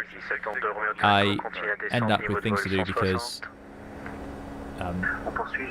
funnily enough, from a very slow, you know, at the start of the year, flight simulation was a pretty stable. We had a few releases going and so on, and I wasn't really a part of it very much. Then I got into X-Plane 11, but now we've had so many updates from, you know, Toliss on their Airbuses. We've got the A320 mod progressing at, you know, it's like seeing an aircraft being developed from scratch. So it's hard to keep on top of it. Like, there's just so much going on. It's always getting better. So that takes a bit of time. And then I've got obviously this new hardware to sort of chat to you guys about. So yeah, so it's amazing. Foxtrot Delta on conversion speed to 60 Takeoff is waiting for Gatwick scenery for X-Plane. Yes, there is some new Gatwick scenery, I believe. 260 knots, transform Foxtrot Delta. I think Carter Joel put it into the Discord. OJ2, you're going to Barra from Glasgow. There we go. Yes, exactly. So we have the Twin Otter now, or I have the Twin Otter now for the channel to stream, and I did my practice flight with it over Bournemouth, and the plan is to go and do, because I have Orbex for Scotland, as you'll see when we get up there, so nice scenery, and hopefully we can go and do a nice flight in the Twin Otter, turboprop, low level, VFR, maybe a bit of IFR, needle tracking, that sort of thing, as we head up towards Barra and land on the beach. So I'm really looking forward to that. So once we get to Glasgow, that will be on the list. Of course, we've also got some other things we need to do. We still need to do our VFR group flight around Cairo. That's coming soon in Microsoft Flight Simulator. That will be. I've got a video coming out very soon, possibly tomorrow. I've almost finished it, which is the initial impressions of the TCA Thrustmaster and Throttle Quadrant, because it's, like I say, something I get asked about a lot, and I completely understand why. This is an Airbus channel, and I fly the Airbus, so people want to know what I think of the Airbus hardware that's been released, and I was very lucky, thanks to people on the Discord, I managed to get alerted to the fact it was back in stock for a while, so that's what I'm using today. It's not going to be a full review tomorrow, it's just going to be initial impressions, but I have had a bit of a chance to play around with it and make up some opinions. But yeah, so that should come out tomorrow, hopefully. That'll be the first video on the channel that's a live video. So a little sneak preview for the 400 of you here. Thank you all for watching. And yeah, so there'll be, I suppose you could call it a hand reveal. You're gonna see me sort of unboxing and having a bit of a review of those new things. But yeah, exciting times.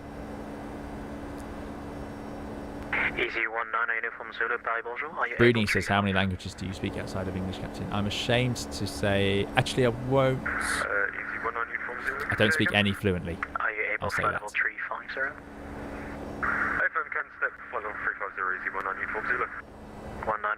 Uniform Zulu, thank you. Climb to level 350. Donald Pedersen says, Chief Sim Pilot said I should come and hit the like and subscribe thing. That you are the man to check out, so here I am, let's be here. Donald, that's very kind.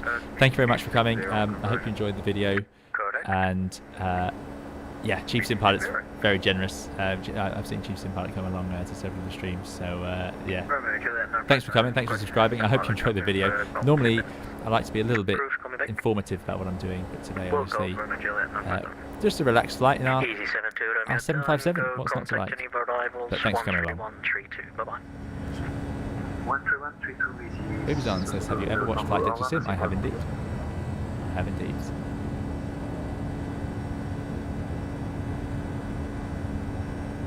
Easy 73 Noga, good to see you. We are indeed over France, Noga. Noga working very hard on the A220, which I'm very excited. I don't know if I should say anything. Well, I haven't got anything to say, but I'm hoping we get some exciting updates coming soon for the A220. 2051, leaving my airspace, frequency change approved, Unicom, bye-bye. Savage Haters is having breakfast. Excellent. Enjoy.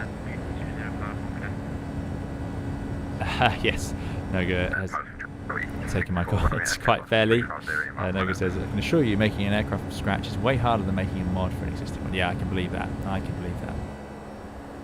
Oh, what's happened? Where's my... Oh, there we go. That's the one.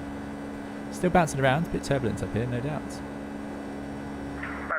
Easy 64, Romeo Echo, Paris, bonjour. Sorry for the delay. Andy H1302, is the cat in the live video? I can reveal that she is Easy 64, briefly. Romeo Echo, identified, direct Pogol. She is briefly.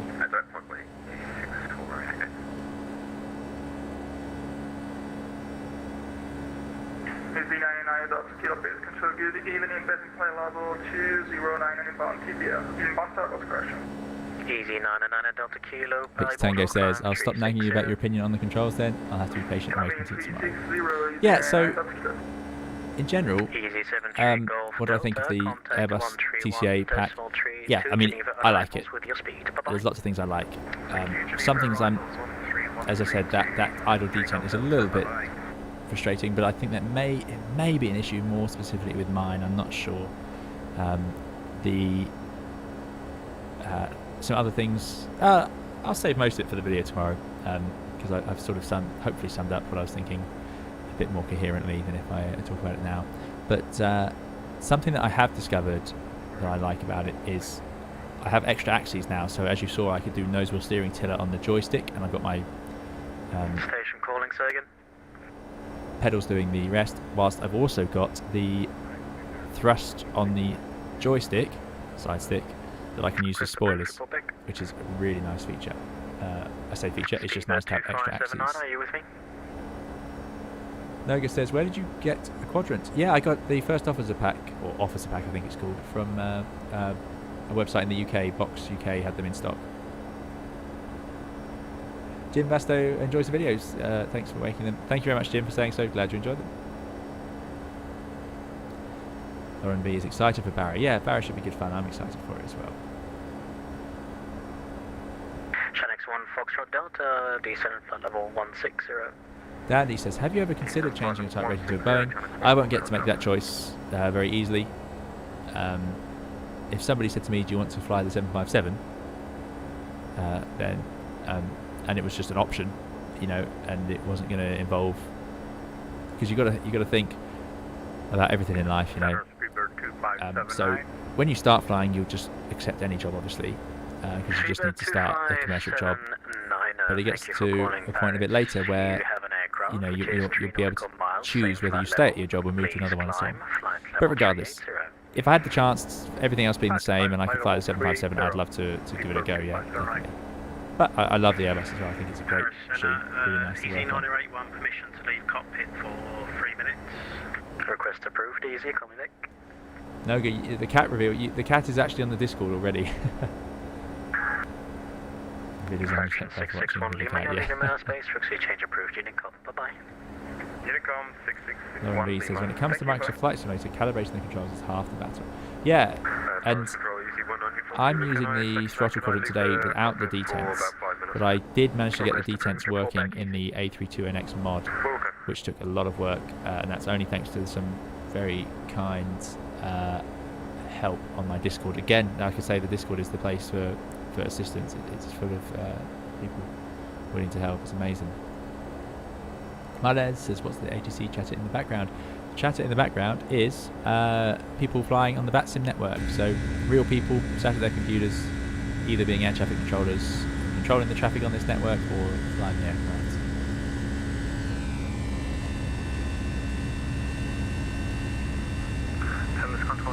Ladislav says, have you ever seen Uzbekistan Airways livery in real life? I don't know.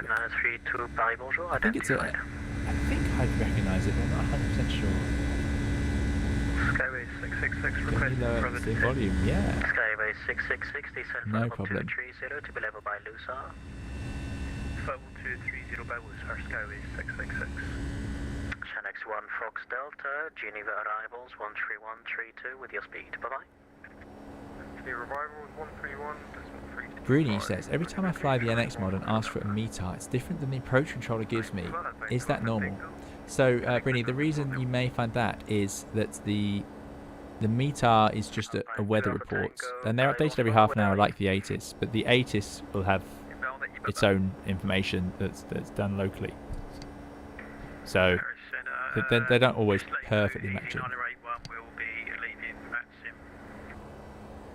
981, hope to see you again soon. Bye-bye. Thank you, bye. Noga can't get the throttle quadrant in stock, that's a shame. Yeah. So Sheba, thanks for your message. Yeah, I've lowered the sim volume a little bit.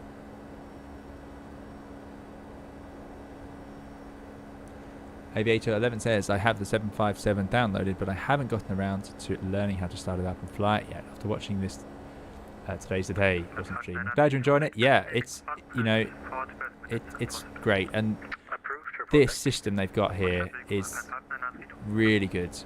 You can do amplified, and then you can actually make it auto perform, which is just brilliant, or it goes green when it knows you've done it. So it's really good. There's just a couple of things that don't quite work out, like I've never managed to make it think I've got these in auto.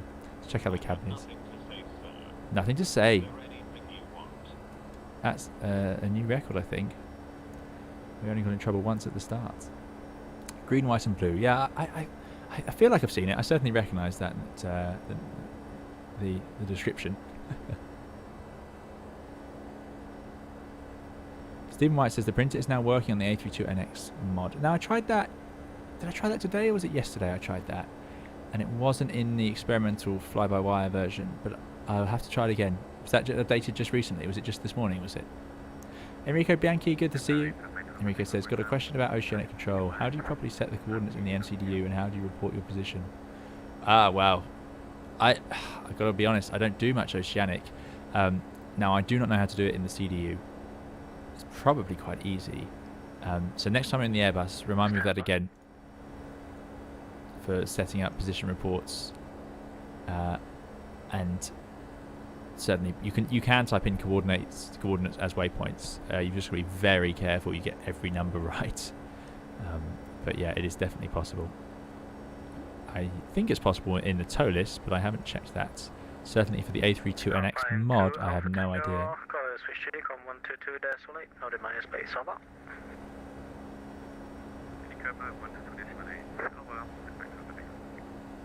Victor Tango, thanks for coming and enjoy your chat with your parents. Ethan Bleeker says, YouTube just recommended this channel to me. Excellent, that's what those likes do, so thank you for everyone who's liked. If you're enjoying, do please like the video. Ethan says, YouTube just recommended this channel to me. Must have my preferred genre pegged as real-world captain flight sims with British accents.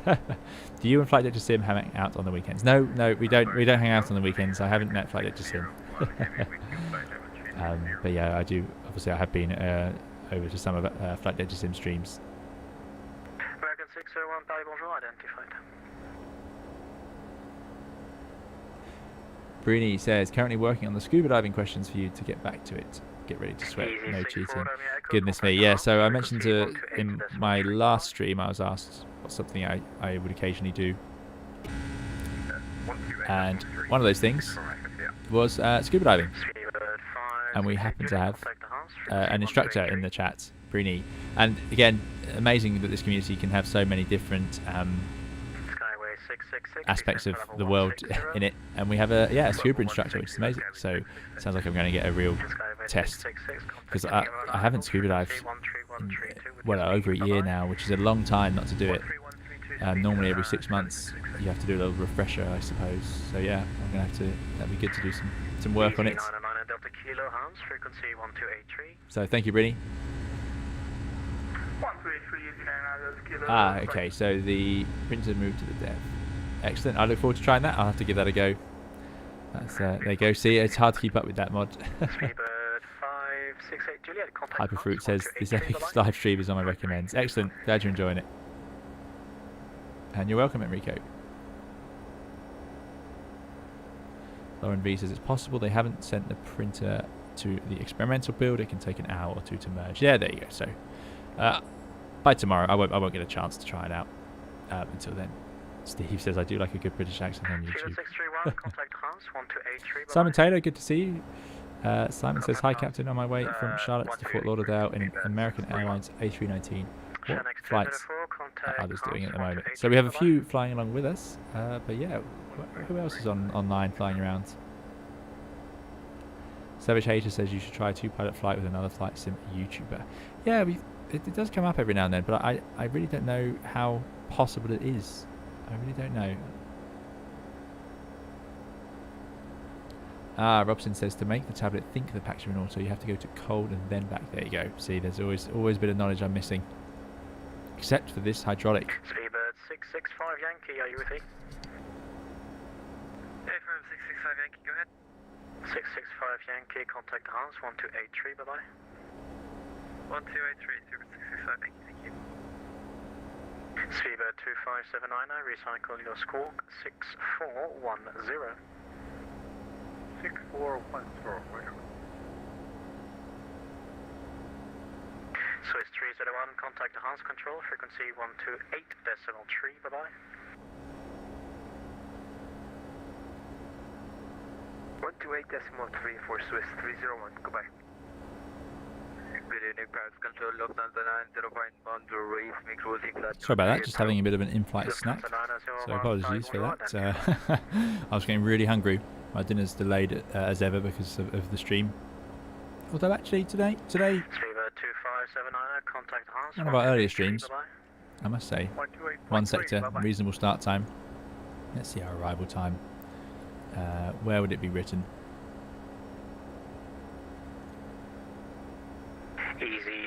I've definitely found it in here before, although as I've changed the time in the sim, it may not be applicable. 247, contact Hans 1283, over. 1283, Chanex 247, over. Yeah, I'm not sure how applicable it would be. 1283. France, bonjour, Chanex 247, flight level 360 to Rodin. Adams blocked first, Spear 257, and I confirm flight level 280. 257, and your read back was blocked, just confirmed to be flight level 280. Oh, that's my fault. Was that for Speedbird 2579? Affirm, your previous read back was blocked. Confirm you are descending to flight level 280. No, apologies to the Speedbird. Speedbird 2579, roger. 280. Chanex 247, Hans Control, you were blocked, but you're identified. Continue direct to Vesa. Dread Vesa, and apologies, thank you, Chanex 247. Okay, direct to Vesa. There it is. Put that in there, and it looks right on there. It's pretty much a straight line anyway. I can zoom out and check that. What is going on with the thrust? It's a bit of a wind change. Anyway, executes. There we go, Vesa next.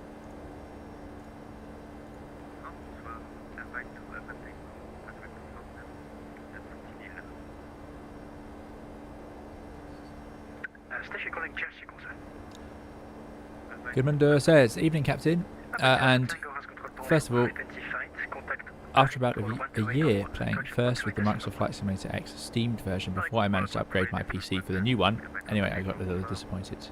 Oh, this is a shame. Yeah, the new Flight Simulator is progressing. I watched their recent video where they talked about the new flight model changes they're making, and they claim to have toned down the grip or friction. So we all complained that it's too grippy on the ground, so that's been improved, as well as flaring. Landing should be a little less sensitive, I think, because it was always the case where you try and land and then the airplane would just try and jump out of your hands. So hopefully things are improving there.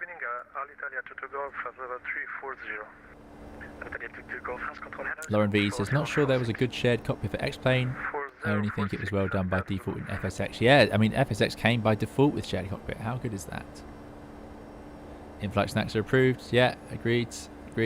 So what are you guys having as in-flight snacks? Because I've got Viennese whirls. I don't know if they're a thing outside of the UK or not. I know they say Viennese whirls, but it wouldn't surprise me if we've invented them as a sort of just food. They're not very healthy, that's for sure. Martin Scott says, when I'm landing, I always go for full flaps. Any tips on when to use a lower setting? Martin, if you have a long runway, and by long I mean, 2,000 meters would be short, 3,000 meters and above is long. Talking about the Airbus, short haul Airbus A320, A321 here. Flap 3 is quite pleasant. It's quite pleasant in the Airbus. In the 320, I don't do many flap 3 landings. In the 321, flap 3 is really nice if you have a long runway. The airplane has a little bit more energy in it, so you have to spend a bit more time slowing down, but it uses less thrust on approach. In windy conditions though, I would use more flap, because the more flap you have in the windy, although it's a problem in terms of energy, so there's more drag out, with more flap the engines tend to be spooled up a bit higher. It's a bit more like driving in first gear, so the Airbus in particular handles better with full flap in windy conditions, because it's got more thrust against drag, so you can control your speed like that. Yeah, it's nice.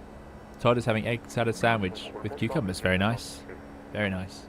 We've got stew. Warrior Lad's got stew in the slow cooker. Nice. Okay, stew. Yeah, very good. Good food for winter, definitely. Good Monday. You're very welcome. Lauren V, I've got coffee and croissants. Very nice. That is a nice snack. Yeah, very, very posh. That's the poshest so far. Ed Cameron says, those snacks from M&S. No. Mr. Kipling. Steve's having some silence. Joe Vaughan says, on the MCDU, what is the change code?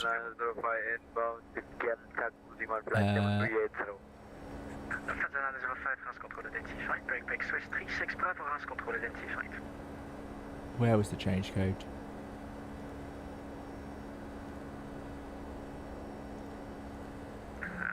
Here we go.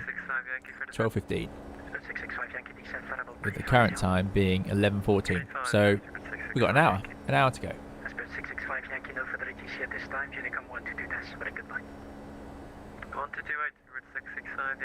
But yeah, change code. I don't. I'm afraid I'm slightly lost. Nope, don't know. An hour to go. Is that right?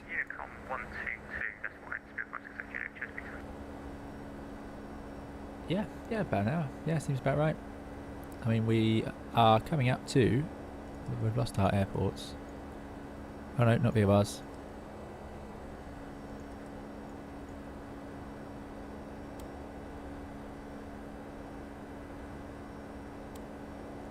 Oh, that's not good, is it? Let's show you on the proper map.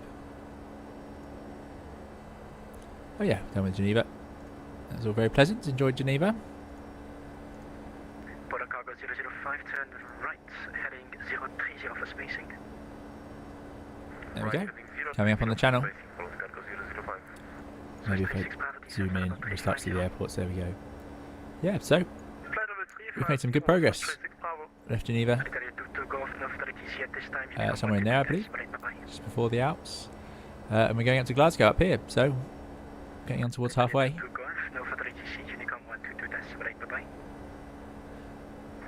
Wow, Ralph has beaten everyone with pretzels and a glass of wine. That's very good. Oh no, Hayden's had Lindt chocolate. Wow, we have some posh viewers. Very good.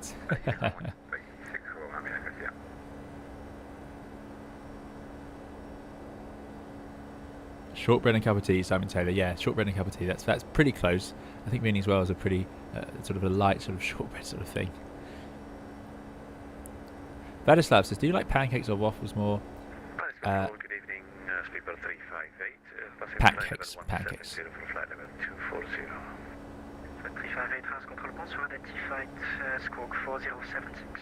Birdman, I'm glad the flap settings was useful for you.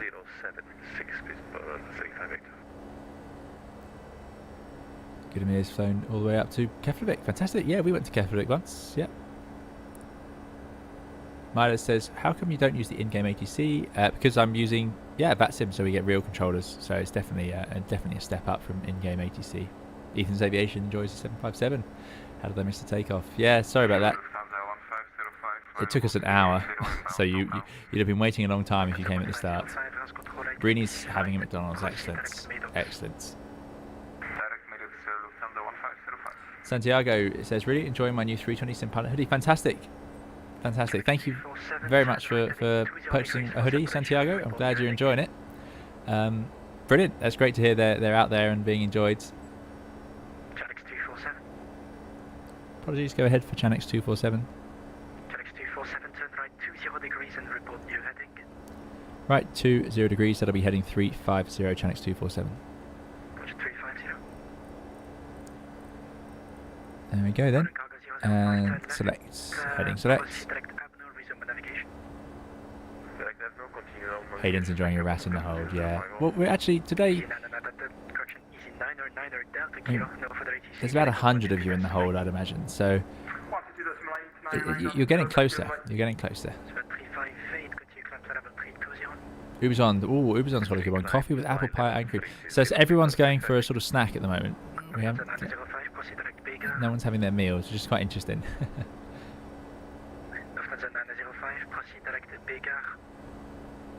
Santiago is going to see if he can post a pic of this. Yeah, please do. Yeah. Ethan's having a Jet 2 in-flight meal. Excellent. So Jet 2, talking of Jet 2, I don't think we've flown Jet 2 on the channel before. So you know what time it is. We have to talk about the airline we're flying with. So what can I tell you about Jet 2? We've got... they didn't have many 757s before, but sadly they're all in storage at the moment because, of course, no one's flying really at all. And in particular, these are relatively old and thirsty airplanes for fuel. So sadly, even these are in storage. They've got a huge fleet of 737-800s, 74 737-800s, which makes them the third largest scheduled airline in the UK, which I didn't realise. I mean, Jet 2, you know, I was aware of it for a long time, and it's been around a long time, but it used to primarily advertise itself for northern sort of bases and holidays, so they used to advertise under the North's low-cost airline. But they changed that to friendly low fares because they've started to expand south into East Midlands and now Stansted, so they're edging closer to London. But yeah, third largest schedule after British Airways and then EasyJet, which I wasn't aware they were that big. And they started a long time ago, 1983 Jet 2 began. 1983. But back then they were obviously Channel Express, which is why we have the Chanex call sign. And they were mostly doing freight. They didn't start passengers until 2001. And then they became Jet 2 in 2002. So there you go. A little bit, tiny bit of background about what is out. Yeah, third largest scheduled airline. I really can't believe that. Amazing. Too short a flight for a proper meal, just snacks and drinks. Yeah, that's true. That's true. This isn't our Maldives long haul. Geordie, good to see you. Hope you're doing well, Geordie. Thanks for coming along. Wood Aviation, hello to you as well. Thanks for coming.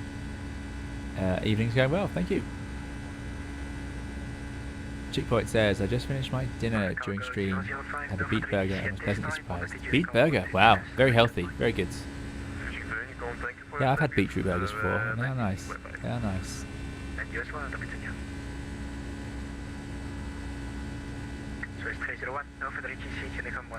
Ralph, just reached upper climb at JB. Very good, yeah.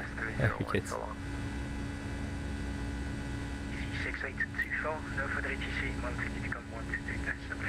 Dandy has a good question. Topical for today's UK weather, because it did snow in the UK today, which is unusual.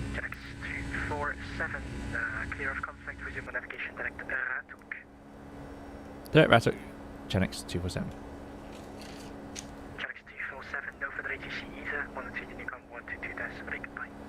1228, Chanex 247, goodbye. Right, direct to Ratuk. Oh no, that's not much of a shortcut. Executes, off we go. Two things to do because it's a Boeing. There we go. We have to press LNAV and wind the heading bug rounds. And no hands. 122. 8. Brilliant. Absolutely love that. Even though I looked anyway.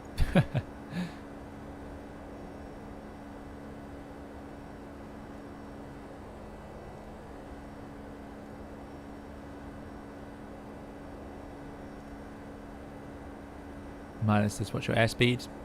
273 knots indicated. Pretty fast, pretty fast. Ground speed, sorry, true airspeed 470. 470, so yeah. 200 knots difference just because of how thin the air is up here. Now, can we give ourselves a shortcut? It's about now I'd like to start doing that. But no, look, there's Apple. There's the start of our arrival. So nothing more to be done there. That isn't a great direct, is it? So let's try that again. Direct, Ratuk, executes. There we go, that looks better. Maybe you should turn towards it and then do the direct. I don't know. Maybe that's a Boeing thing. Matt Olsen says, I'm getting jealous of the radio. Yeah, the radio. I'm really happy with the radio. It's making my life a lot easier. Wood Aviation all melted. The snow all melted before I could get to see it in my area. Oh dear. Yeah, so speaking of that then. So the snow blindness, what do you do? We wear sunglasses and that's about it. There's nothing fancy. No fancy system. This would have shades, sunshades of course. Flight decks all have some various efficiencies of sun blocking. So you'll find some pilots have other ways of blocking out the sun. There'll be all the tricks for your aeroplane. Long haul aircraft tend to be better for it because obviously 12 hours when the sun's blinding you in the face could be a bit of a nuisance and quite exhausting. So I don't know, it looks like there could be something from here. I don't know, anyone who's flown the 757 will know, but yeah, it used to be. I remember when add-ons would have all these things modelled. It's just it seems a bit rarer now. I haven't had one that was for a long time. Can I test that mask? No. So I don't know whether you can block out all of these windows or not. I would have thought you could with that sort of yellow style. The Airbus certainly you can. You can block out this one, this one. You can't block out the windscreen. The front one's the windscreen, but you have a sort of a sun visor you can put down.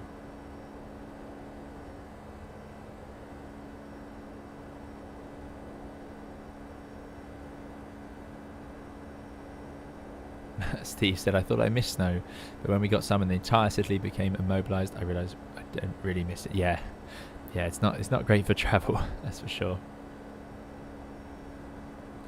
Yeah, the jagged shadows are still here. They used to be a bit smoother on my laptop, funnily enough, but since I got this new computer, they've been slightly worse. Slightly worse, I'd say.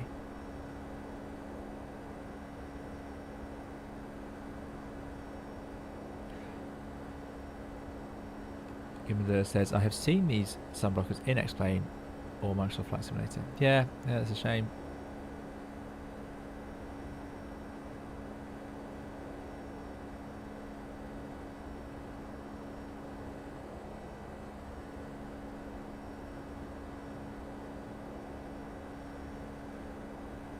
Todd had an issue with his TCA quad, a metal dowel that fell out. It was integral to the throttle lever indents, etc. Ah, that's a shame. Each lever has one returning. Hopefully it was just mine. Yeah, hopefully you get one that works if you want one in the future. Yeah. Lauren V says, fly-by-wire now frantically modelling sun visors for the 321XS for your suggestion. I don't doubt sun visors are actually on their to-do list eventually. Yeah, with fly-by-wire, I mean, if they've got the printer working, I imagine sun visors. Although the 3D model, I know they have difficulty changing that because that's probably licensed or some rule about that. But if they could add, sun visors, that'd be another just nice feature. I mean, I'd definitely take the tray table first.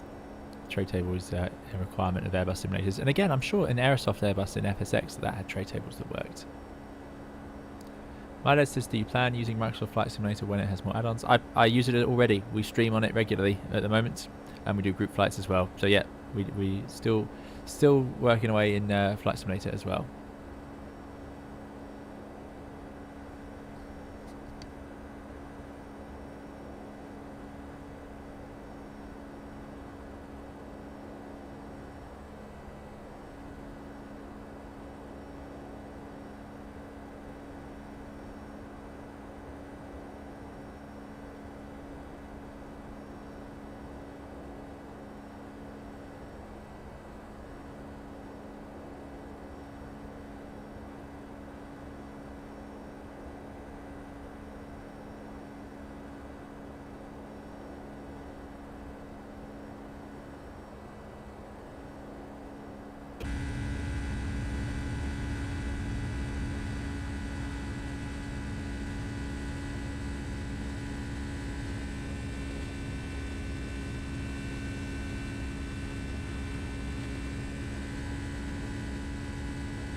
Sorry about that, guys. Just a couple of things to sort out, and a Viennese as well to finish.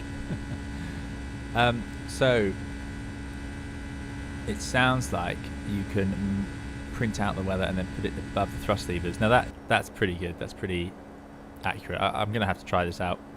Maybe I'll see. Have a chat about it in a future video or stream. But yeah, putting little bits of paper from the printer down here is a common Airbus thing. Yeah. Funny enough, this printer looks incredibly similar to the Airbus one. So you can press slew, and slew just prints out blank paper, and then you can rip it off and write on it. The handle is because you unscrew it here, lift it up, and then you have a roll of paper that you can, if you need to replace it. And replacing that paper can be so fiddly. Oh my goodness. But yeah, that's someone's job eventually. Yeah. Oh, well, we can have I'm sure. You know, I make these videos and I think, oh well, I'll have a little video about. Should have that on weather and turbulence really, as we're above the clouds now. Yeah, I'll make the video thinking I can do a sort of 5-minute video on it and end up talking for 35 minutes about the printer. So I'll try to avoid doing that because I did that for the lights video already, which was pretty shocking. Still can't believe how long that was. Ah, there we go. Traffic coming out display. There they are. Oh, I can't believe I've been missing out on the TCAS all this time. And then let's see. Tilt that down. And then we may get joined by the cat. Hello.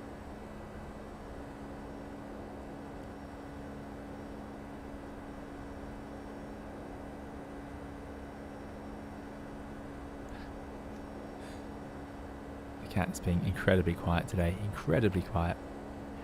She wasn't quiet for the whole video. Not only did she appear in the next video, but she managed to talk over parts of it while I was recording as well.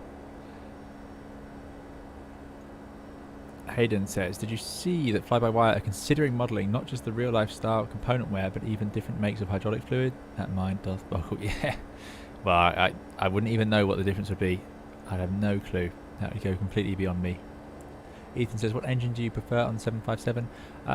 I think we've only ever flown the Rolls-Royce. This is Rolls-Royce, surely. Yeah, it's EPR as well. So probably Rolls-Royce RB211s. They're used on the jumbo jet, so what's not to like? But I think the 757 looks nice in both of them, definitely.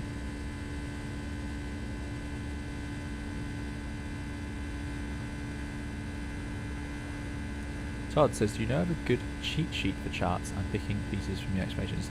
No, sorry, I really don't. I mean, there's loads of great advice, again, on the Discord, if you have any questions about it. I'm going to have to do some... I'm going to have to sort out a video on that. That's a big topic. But yeah, something that I keep getting asked to do. So I must add that to the to-do list. It's already added, in fact. That is on there on the video list. But like I say, what tends to happen is sort of news comes out and gets in the way. Now, it's interesting how nose down that trim is. You can actually see that rear stabilizer is really nose down. How funny. I mean, I did say it was an aft CG. When we took off, we had to trim it nose down. There it is, yeah, right at the front. Oh well, it's in the green area, so it's even okay for takeoff, so fair enough. But yeah, we must have all our passengers must be at the back. We are about to get to the British coast, indeed, yeah. We are on 1228. It's a bit of a shame we haven't got London under control.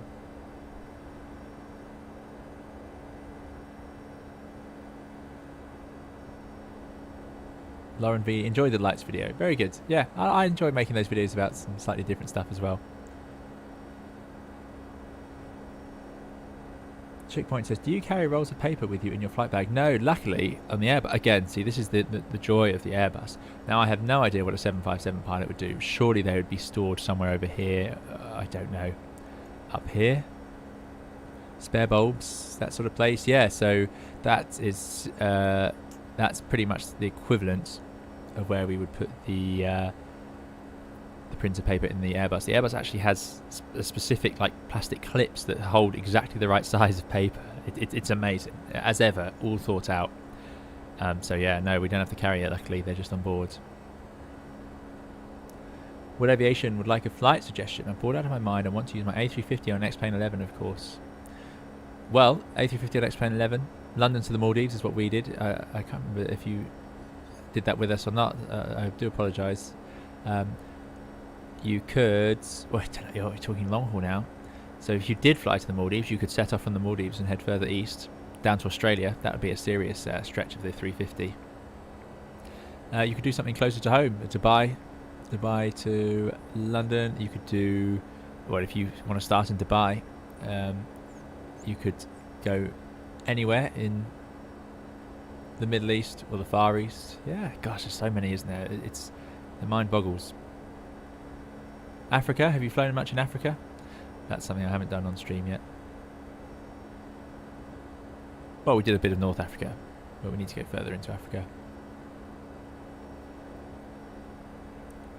MH likes the frame rates. Yeah, frame rate seems to be, well, unless that was sarcastic, which it could be, but I think it's going okay.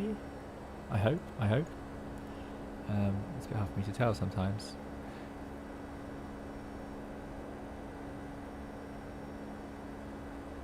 Mila says, did you know if you click the VRDME button over and over, it will pop out? The VRDME button, which one?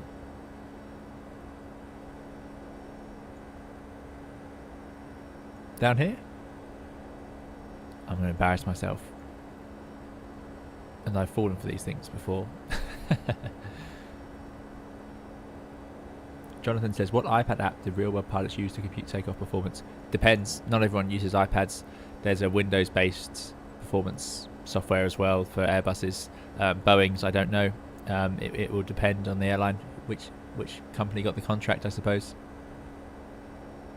Ethan wants to do Birmingham to Corfu in the 757. Yeah, certainly that could be an option. Birmingham to Corfu, I don't see why not. I don't think we've been to Corfu. We've done a lot of Greece, which is why I haven't been back to Greece for a little while, because I did quite a few in a row. I was having good fun there.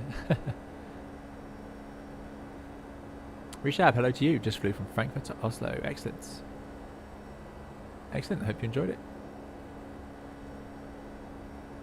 Matt Olsen says, Detroit to Tokyo. That was the last 350 flight I took in real life. How long is that? Heading out over the Pacific. Fantastic. Or I suppose more the North Pole, I suppose. Hayden likes the walk around video and the bird. Okay, yeah, good to know. Thanks.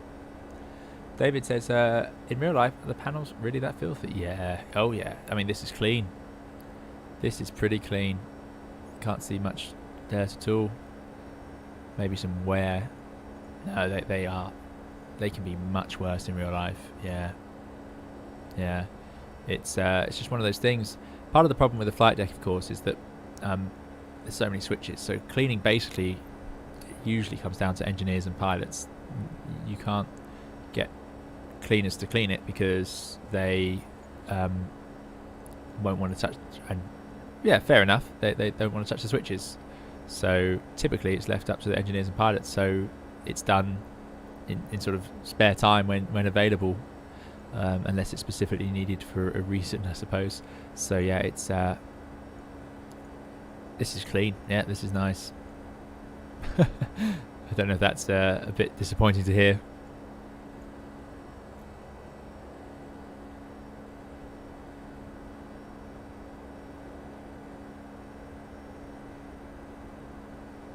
Yeah, look, you got loads of good suggestions for places to fly.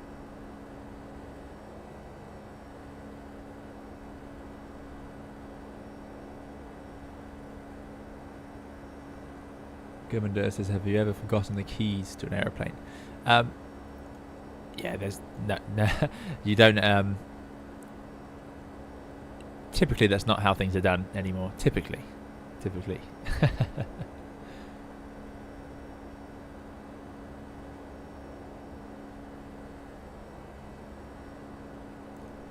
AP says, flown from Ljubljana to Hamburg with custom fly-by-wire mod just now. Behaved very good. Been flying dev version before. Excellent. And AP, did your printer work? That is the question on everyone's mind today. Did your printer work?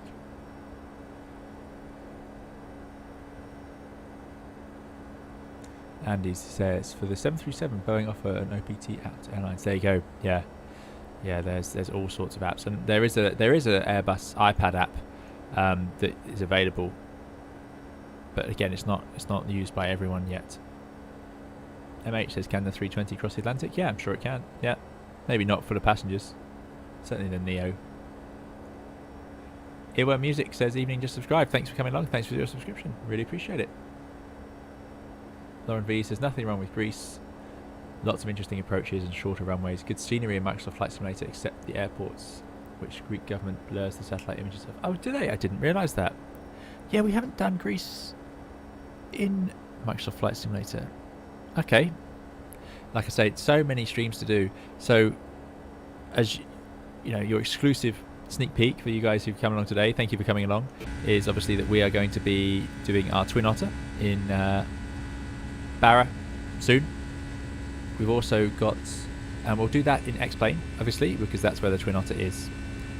We've also got to do our group flight in Cairo, which I'm really looking forward to in Microsoft Flight Simulator.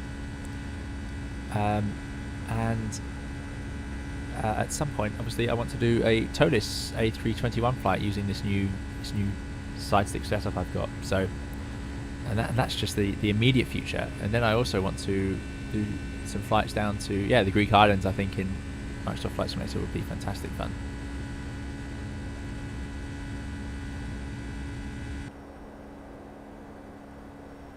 Earworms flying my sector from on the 737-300 from Gatwick to Berlin. Excellent, excellent.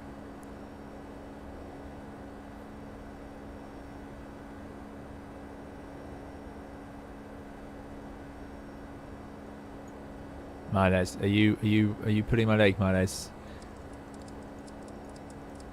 Will this pop out? It will. Brilliant.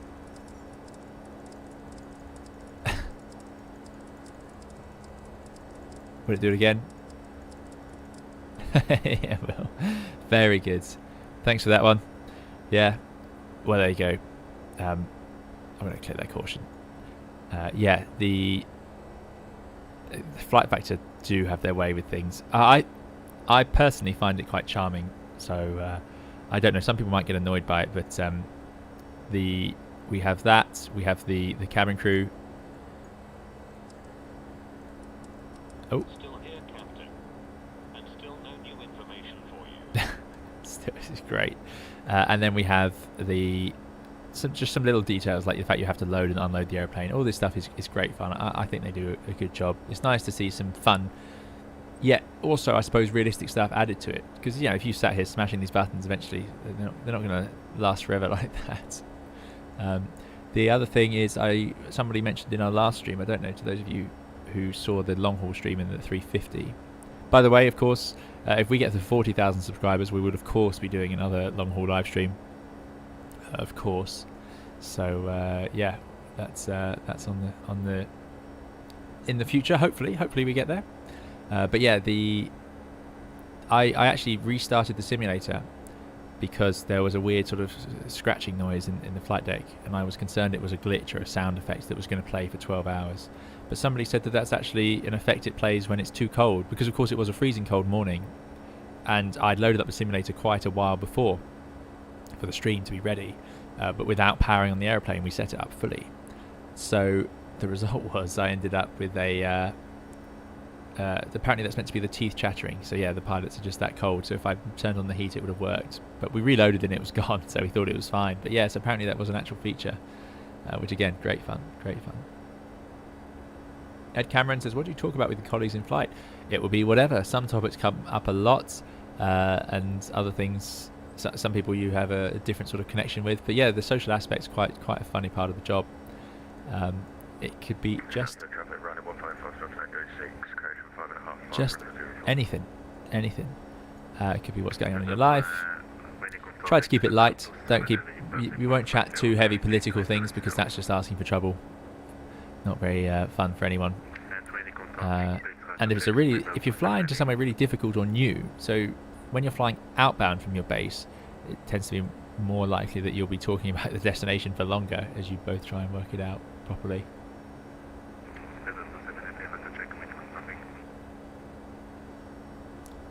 Nate says there's FT Sim free sound pack for the 757. Yes, I should get that. Just like I should get it for the 350 as well. So yeah, I must do that. Quito in Ecuador is amazing. Lots of turbulence from the mountain on approach. And that's the magic of Microsoft Flight Simulator. But sadly, you wouldn't get the turbulence in X-Plane, I don't think, because it doesn't have the same physics.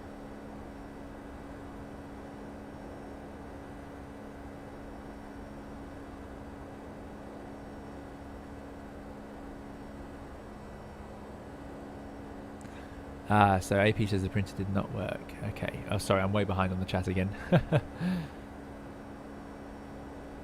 Yeah, I do want to fly in the Americas, Santiago. It is something I want to do. Yeah. Yeah, we need to go and do some more leg stretching. I filmed my last video in Australia. I was determined not to... I mean, it was just a little test of the fly-by-wire system, but I'm absolutely... I've got to stretch our legs a bit, start enjoying the rest of the world.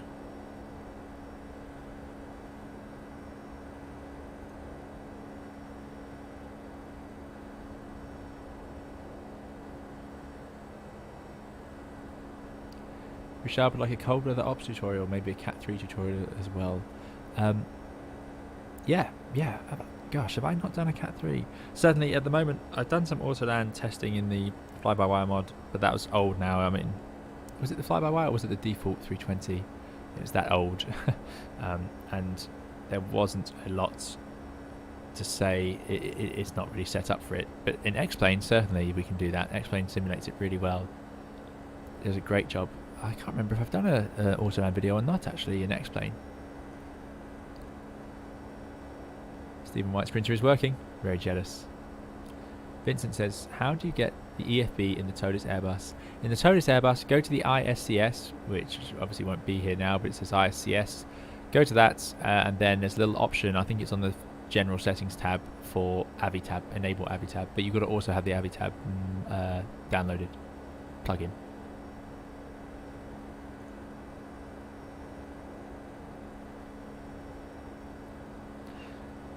Commander, I won't be able to answer that question.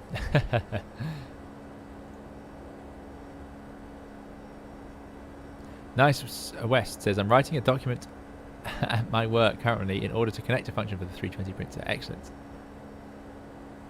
Salva says, could you tell us about the scary situation? So scary situation, you know, I've said before, people do ask if I get scared flying. And as I say, we don't do scared. There's times when you're anxious or your adrenaline will go up, but you won't ever be truly scared because you really shouldn't get yourself into that situation. Now, there could be stuff outside of your control that could make you scared, but that is incredibly rare. Hopefully, it's something you never see, and if it is only once in your career, you would hope. I need to think properly and actually take a note of some of these stories to have, because people ask me this, like, what's your favourite approach and any scary dramatic situations, and I always end up, my mind goes blank as soon as I'm asked. But you know, I've had over the years I've had different things, not on the Airbus, but I have had engine problems on a different aircraft, but again, nothing too exciting. Didn't even have to shut it down. We got it to behave enough for the rest of the flight. So yeah, it's rare, as you'd hope in aviation. These days, you know, the aircraft are generally very reliable. You do have failures that are quite surprising, but you just manage them as you would, as per my managing failures video, which I have up on the channel. But the bigger part of it, you know, you're most likely going to have issues with external factors, weather, thunderstorms, strong winds. Strong winds are the biggest cause day to day for issues for us, really, because snow is disruptive and can cause delays, but strong winds are actually the challenge comes down directly to you to get the airplane on the ground in those conditions. So yeah, it's typically the really windy days that pilots share their horror stories about. But I say horror stories that, you know, just of note.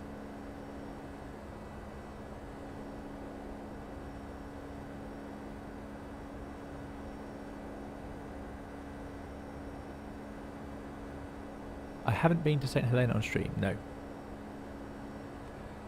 That's very kind of you, Breedy. That's very kind of you. Oh says, when do you know that you should contact the approach control? In real life, you'll get passed over, so controller to controller. We are using VATSIM, so they'll contact me. In fact, let me see, is there a Glasgow controller? I don't know if there will be. I was hoping there would. We have some nice scenery.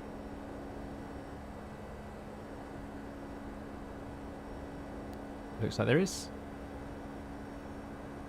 which is awesome. I hope they are online when we arrive.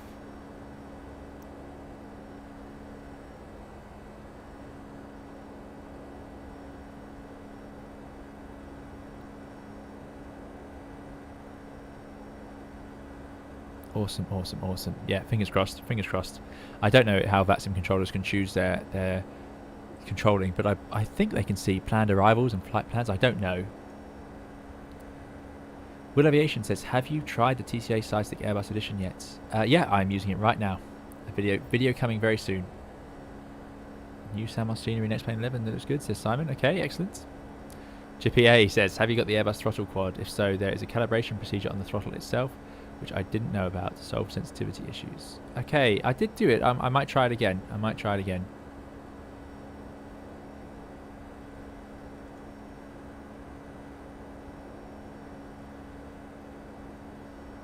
Oh, I am way behind on the chat. I do apologise. I'm going to have to jump forward a bit. I am sorry. Checkpoint says, would you visit EHAB in Microsoft Flight Simulator once I'm done with my airport? Checkpoint, absolutely. You bet. Checkpoint is working hard on scenery for Amsterdam, so we will be there. Yeah, I do enjoy Amsterdam. Really nice airport. Mateo says, 7 of us flying along today, 8 with you. That must be a record. Yeah, that is a new record for us, certainly. So yeah, maybe the VATSIM controllers can see us all having filed. I'm really surprised there's no London control, but I can see Gatwick has MDIS controllers as ever. Yeah, that was quite something, that flight.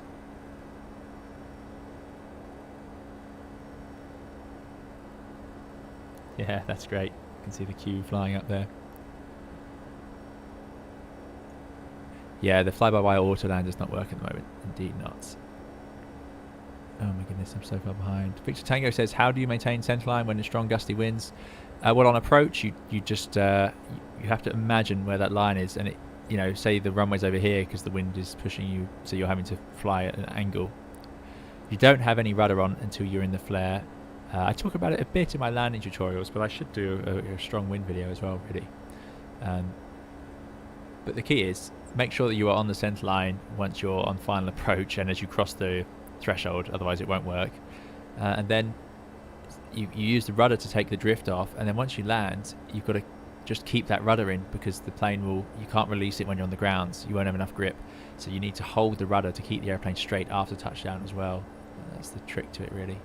But yeah, that's a whole video on its own, I suppose. In terms of keeping the airplane on the centre line for the final approach, you just got to imagine that line drawn out. You just got to be able to visualize it. A bit of practice helps with that, definitely, and it's easier in 3D than it is. So in virtual reality, which is something else I've got videos to make on, I think that depth perception of the extended centre line makes it a bit easier, certainly.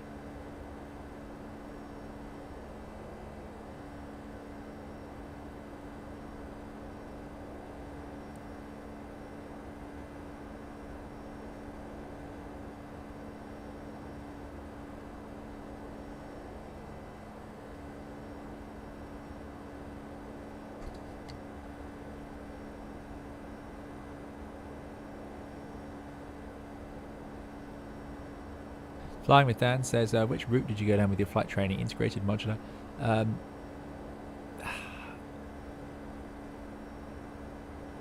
Flying with Dan, I may not answer that question.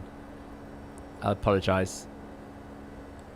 But both, I know plenty of people who've done both. So, they're both obviously valid routes.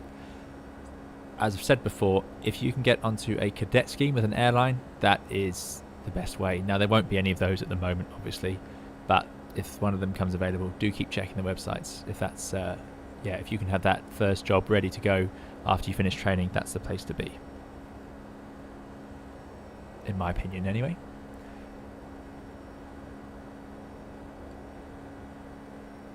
Yeah, Kai says you're crabbing and then you turn to be in line with the centre line. That's exactly it for flying those crosswind final approaches. Yeah, you have to just crab.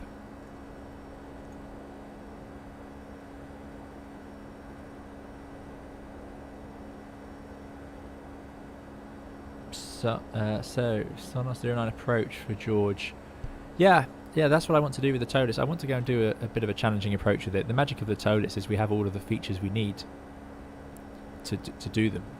So that's definitely something I want to try out in the future. Nice weather up here. I'm a bit surprised actually. I thought it would be a bit worse. A bit of a weird haze around the sun though. I haven't seen that before. That's really strange, but there we go.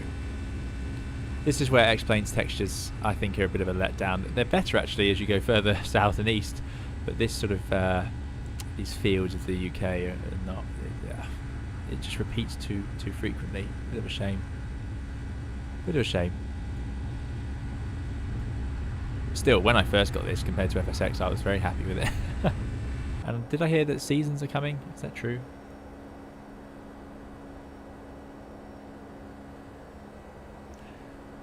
Tango, you're welcome. Yeah, no, crosswinds are hard, and they're very hard in the simulator. They are very hard in the simulator.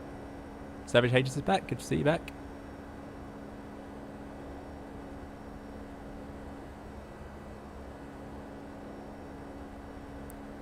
How long until you start your descent into Glasgow? Not long at all. In fact, not long at all. I think it's time we prepare. There it is, coming up to Apple. Definitely time to prepare. So let's go and grab our ATIS. Apologies if I've missed any questions, by the way. I was way behind on the chat there. Right, 129575. And if I select box 2 on my Fancy Pants panel without breaking it, which I almost did just then, which would be typical. Oh, it doesn't light up. That's a bit of a shame. I would like it to have a backlight. There you go. I found a complaint.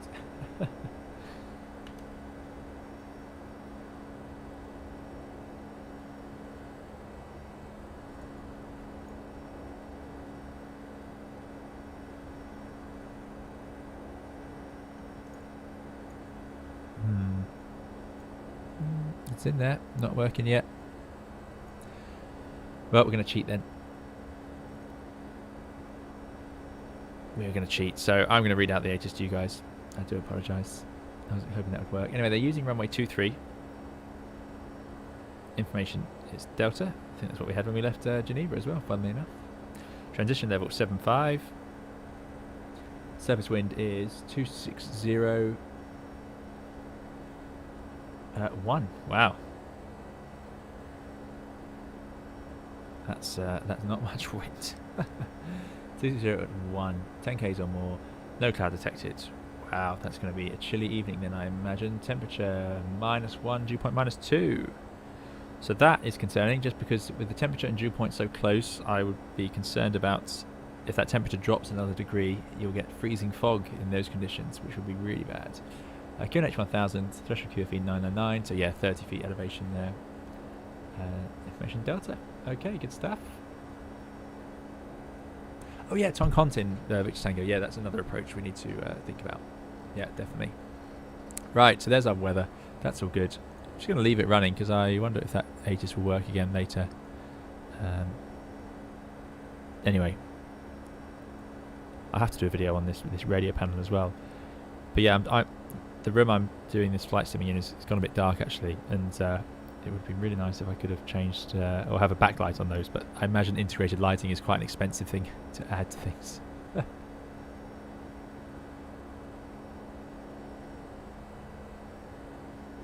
Felix says, does ATC account for crosswinds when they give a heading? They do, yeah. They will see the aircraft in front and see which headings work and where your track is, and they will adjust their headings accordingly, but they'll always give you a heading. They will very rarely give you a track. They're not supposed to, I don't believe. And you fly tracks when you're doing the procedure, of course, when you're following radials and so on. Another video on the list. Oh dear. It's all good fun though. It's fun to have so much to talk about. I was worried I'd run out when I started this channel, and in fact, amazingly, we actually seem to have more to do now than we did. I mean, I have videos on so many topics on the Airbus, but yeah, so many fun things to talk about. Right, let's go to init ref. So it's really calm winds. The runway's not that long, but I think I'm going to do a flap 25 landing 130 knots.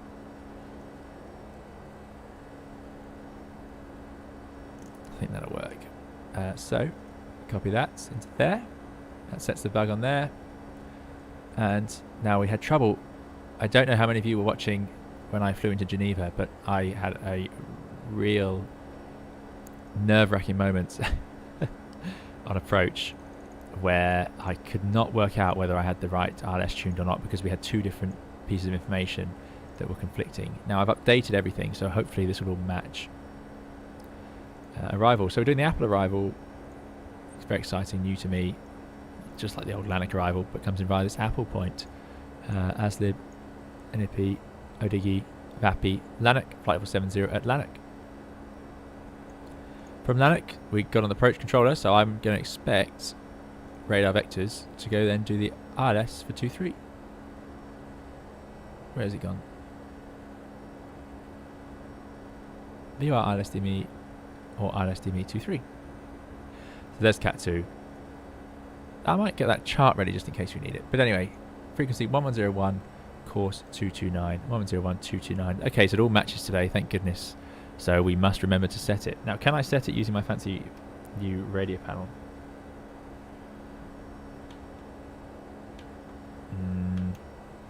No. No is the answer to that. So let's do it. 1101. And course 229.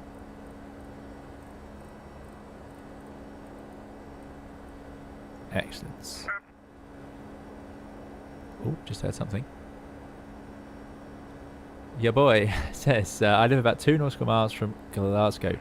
Can confirm it's cold and it's starting to get misty. Yeah, and they have a big river by the runway, so this can cause problems at Clyde, where the temperature might drop over the water. No, in fact, that wouldn't be true, because the water will hold its temperature.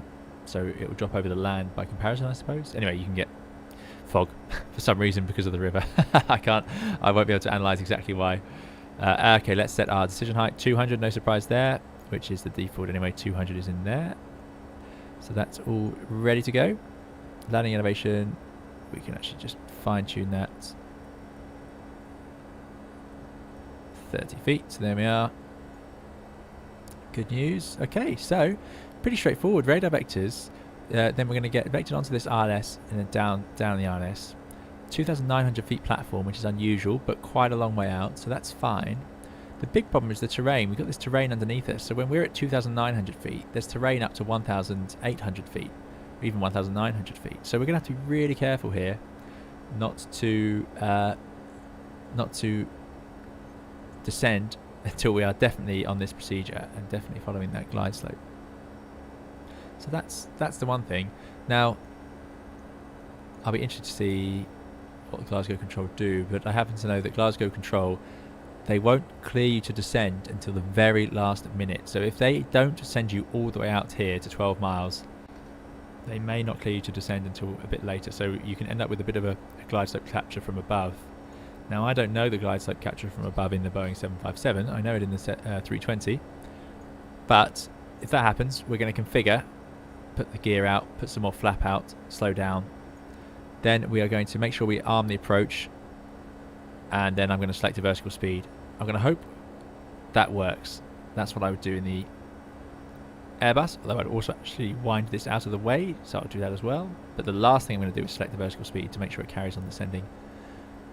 If it doesn't look right, I have the flight director assigned to a button, so we can turn that off. I have the autopilot assigned to a button, so we can turn that off, and I have the auto thrust assigned, so we can do all of that ourselves. We're going to come back to our approach speed of 130 knots. All right, time to descend. It's warning us. Well, it's nice. It warns us in advance instead of at the top of descent like the Airbus. It's quite good. So let's just see if we have suitable VNAV profile. There we go. So ASLib at 260. 260, there it is, and it's a line above and below. So for those of you talking about charts, I suppose, this is a flight level 260 constraint where we have to be at flight level 260. At Odigi, we have to be at flight level 200, and Atlantic, we have to be at flight level 70. That's surprisingly restrictive, especially for airspace up here that isn't that congested, to be honest. Whereas some arrivals, these altitudes may have a line, for example, beneath it, in which case you must be above that flight level. But we've got to be at flight level.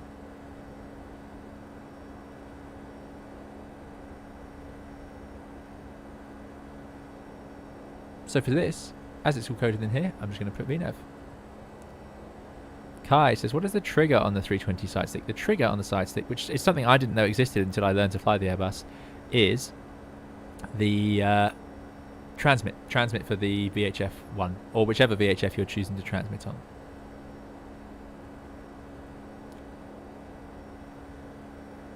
Fly the Flag says, yeah, Glasgow is bad for fog and low cloud. I'm a training RAF pilot, and we usually have this problem all the time. Most days we just sit in the crew room and drink tea. Very good, yeah. There you go. There you go. Right, top of descent. Let's put this down. So my first constraint is 260. That does surprise me in the Boeing, the way it just starts down like that. Off it goes. Drag required. Well, this reckons will be 260 ASLIB, so let's see what happens. Let's see what happens. I'm going to try and use VNAV for most of the descent, really. A Diggy, and then Atlantic at 70, 230 knots, which will be fine. So if we're 70, 230 knots, that will be absolutely fine, clean. Get vectored round. Just watching our MSA, it's 4.9, very high. Oh, voice crack there. Your boy says, have you flown into EGPF in real life? Yes, I have. Yep. Cam has started. I think that's Cam in front. So we got two. Oh, we got traffic quite close. Let's see if we get in trouble with Glasgow. What range is that? I wish the range was easier to see. 10, so that's 5. So we've got traffic 5 miles in front, currently descending basically with us. Good stuff, good stuff. Right, so what have I missed about all of this? So we've got a plan. Oh yeah, landing charts.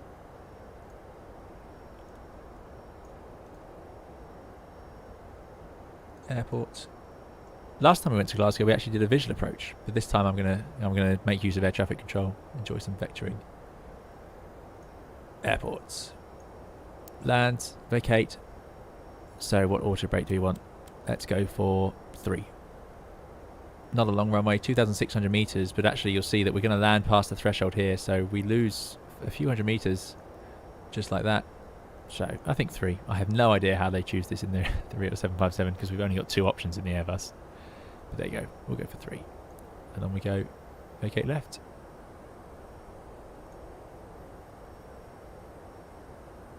Peter Sanger's got another Skype. Cool. Good luck. Hopefully you're back.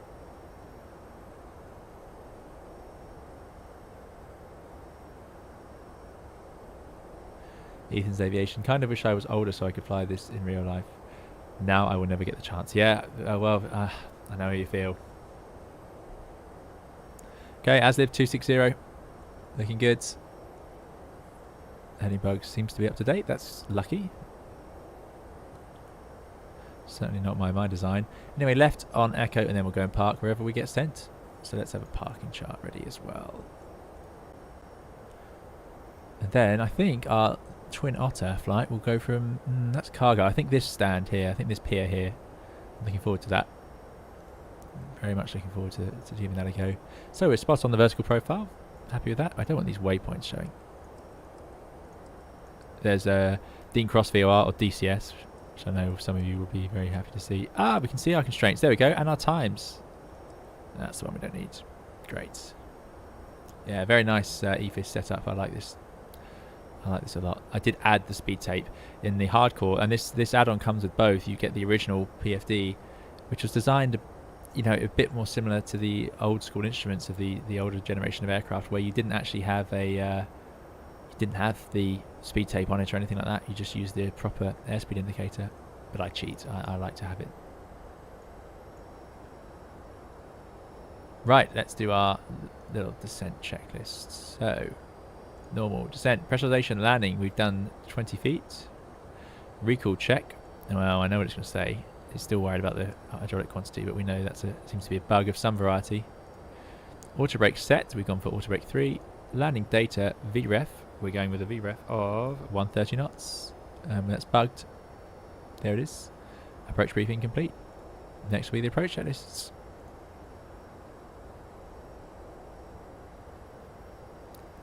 Your boy says if you look towards Paisley, you'll see a big brick chimney. I live across the street from it. Yeah. Oh, okay. Yeah. Information echo. There's the ATIS coming in. 1820. Automatic. Runway in use 23. Transition level, flight level 75. Surface winds 270. 1 knots. Visibility 10. Kilometers or more, no cloud detected. Temperature 3. Dew point 3. QNH 1000.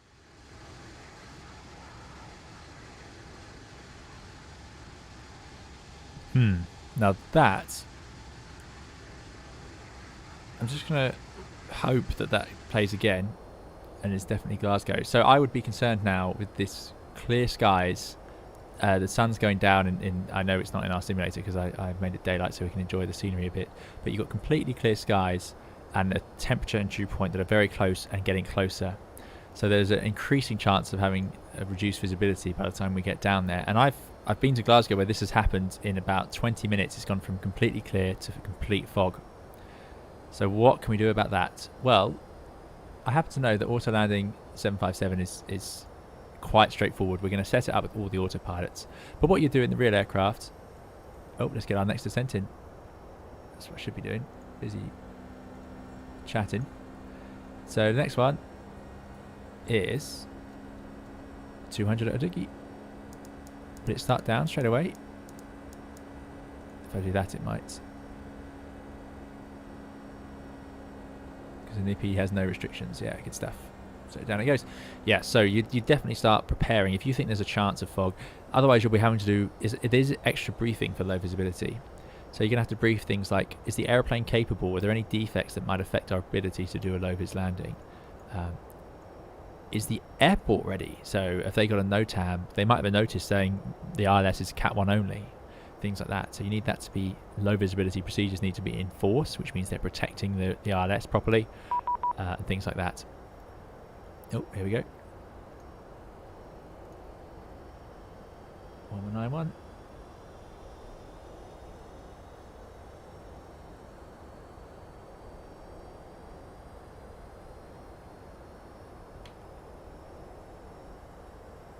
Glasgow, good evening, easy 6824 inbound. Yeah, then we're going to think about the procedures. So there's loads of procedures with low visibility to do with when you need to take over or commit to a go around, what modes you need to see, what FMAs in particular you need to see, and yeah, a lot of Airbus specific things there.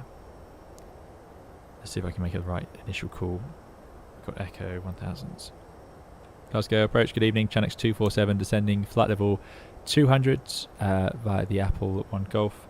We have information Echo QNH 1000 hectopascals, Boeing 757 200. Chanex 247 Glasgow radar information Echo is current 10 left heading 310 degrees, radar vectors ILS approach runway 23.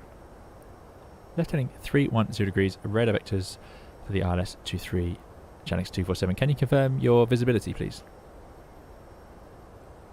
Chanex 247, visibility is greater than 10 kilometers and there's no cloud detected. Thank you, Chanex 247. Ah, there's the traffic. There's our colleague. Excellent. That is pretty close. Oh no. Out of the way. 234 vacate left, contact ground 121, decimal 7. Yeah, bit of separation being built in. We're probably a bit faster in the descent than the Airbus. So we may be overtaking. We may be overtaking. Which will be the first time that I get to do the overtaking, that's for sure. It's very good that it stays in VNAV path. The Airbus, once you're off your lateral track like this and a heading, it won't let you fly in VNAV, which is otherwise known as managed descent in the Airbus. What it would do it will actually just go into open descent or vertical speed. You know, you have to adjust it yourself. You have to set one of those. Easy 6824, speed 270 knots or less. 270 or less, easy 6824. Chanex 204, turn left heading 260 degrees, cleared ILS runway 23. Heading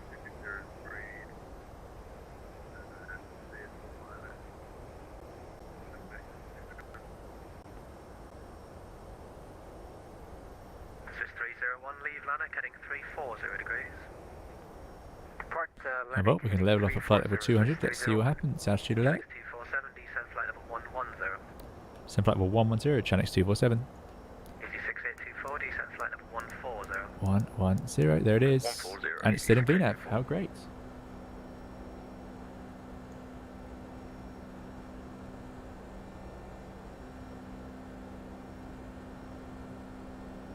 Chanix 204, descend to altitude 3000 feet, further to glide.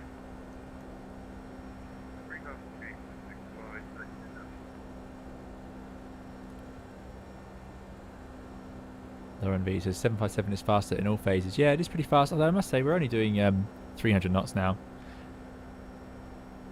so we're not much faster really. You can do 300 knots in the Airbus at this stage.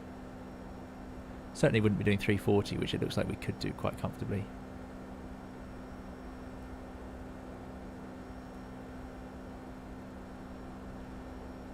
What do you use most in real life, says AP? Managed descent or open with vertical speed? Managed or open descent. Yeah, one of those. Ah, it's not going down, is it? Why is it not going down? Chanix 247, turn right, heading 325. Right, heading 325, Chanix 247. 325. Well, it's not having it. Flight change? I'm imagining we need. Let's do our 300 knots. And we're in thrust hold speed. No. I suppose it's holding idle, is it? Yeah, it looks like it. This is where I get confused with the Boeings. These different modes here. 204, confirm fully established.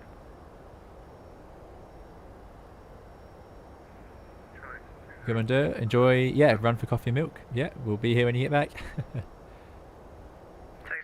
Level change of yes, yeah. Okay. So we got level change, and for some reason it's gone into thrust, which I assume flight change will always use idle thrust, I would hope. Easy 6824, descend flight level 120. 120, easy 6824.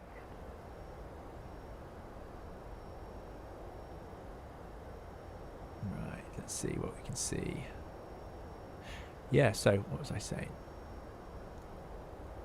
It's probably worth us. Well, it's probably not, but in real life you would, as I could say, set up for this as well. Oh no, not 05, thank you.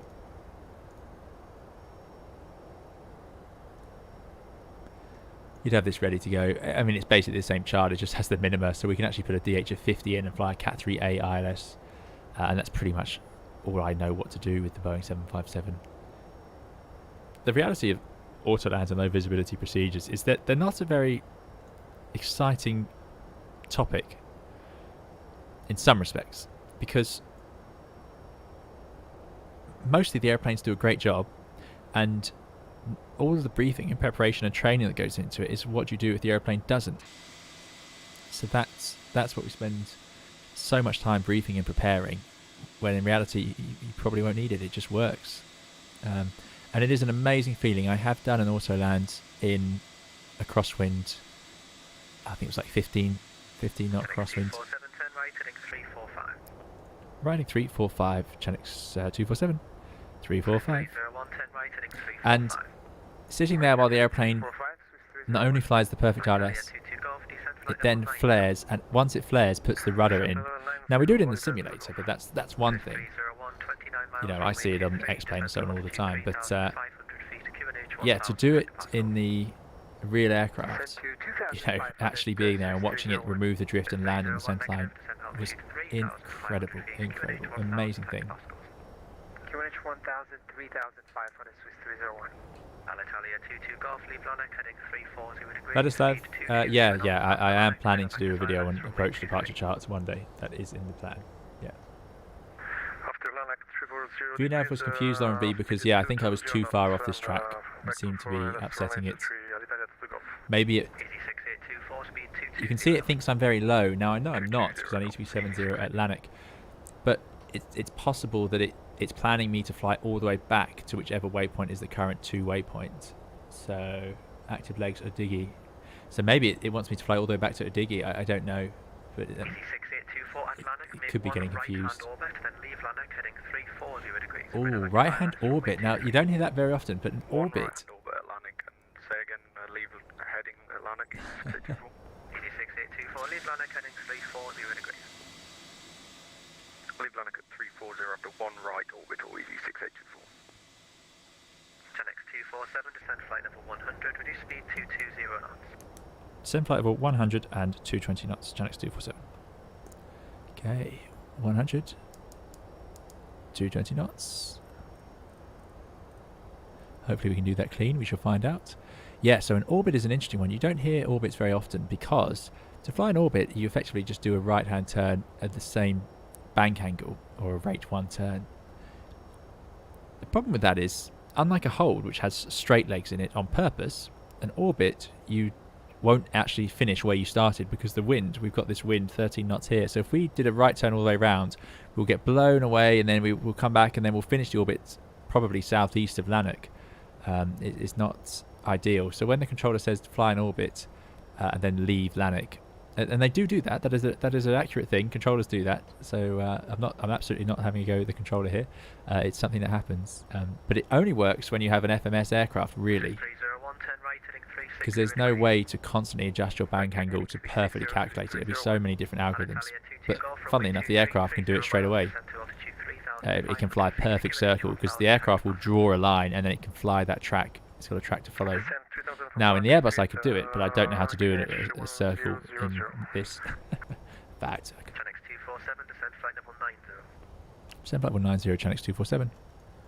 Looks like we can do 220 knots clean, down to flight level 90. So I suppose it's probably in the hold page. So what you can do, what we do in the Airbus is we put 0. I'm just testing here, we're not going to do it. Yeah, okay, 0. It would then do a circular hold. Fair enough. 1 minute. 247, turn right, heading 035. Right heading 035, Chanix 247. Yeah, so I imagine it's the same then. Put a 0, 0 hold in. That's one way to do it. So there's no timed legs, it should just try and fly a circle. 301, turn left, heading 330 degrees. E-Boss, good to see you. Enjoying the livery, yeah, glad you like it. I think it's great, and I think part of the reason this one looks so good is just whoever designed it, again, link in the description, do please go and give them credit. Has done an incredible job. Again, can we see that glinting? Not quite, but yeah, the different textures, amazing. Right, let's get the seatbelt signs on.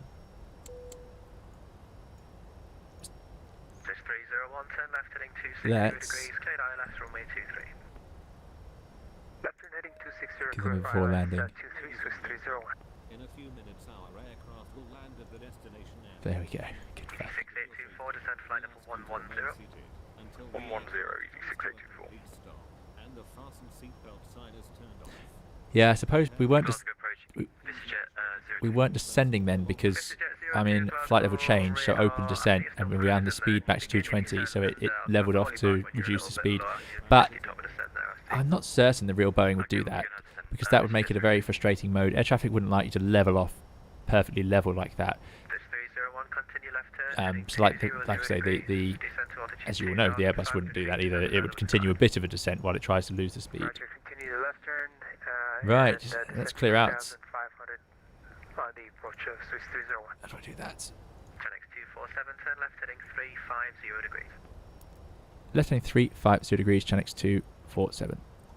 EG 6824, descend flight Right, level 9. how far away are we? 9,000, easy 6824. Do you find it hard to find the DME? Genx 247, runway 23 with 30 miles, descent to altitude 3,500 feet, QNH 1,000 hectopascals. Runway 23, descend 3,500 feet, QNH 1,000 hectopascals, Chanix 247. Okay, 301, no speed restriction. we are certainly not Swiss 301. low, put it that way. So let's go to 3,500, please. 3,500, there it is. QNH 1,000.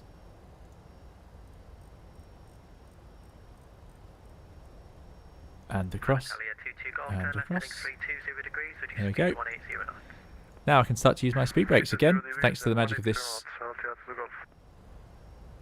extra joystick. And Swiss 301 is fully established. Swiss 301, surface wind calm, runway Start to 23. use those. Yeah, it's nice having that on an axis. I do like that because I don't have the add-on for this throttle quadrant, so I'm just using the little slider on the joystick, and that's great. So there's the terrain we're going to come in over. We did a visual approach last time. You go to these lakes here with a line in between and then turn around onto final.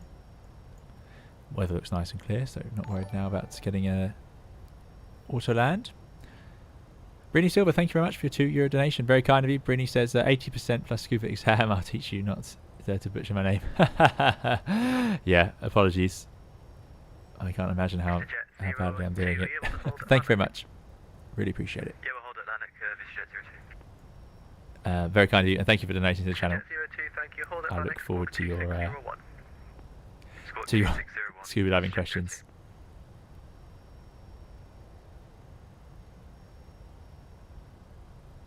Thanks, Grace the Moon. Right. So we can do that checklist now, can't we?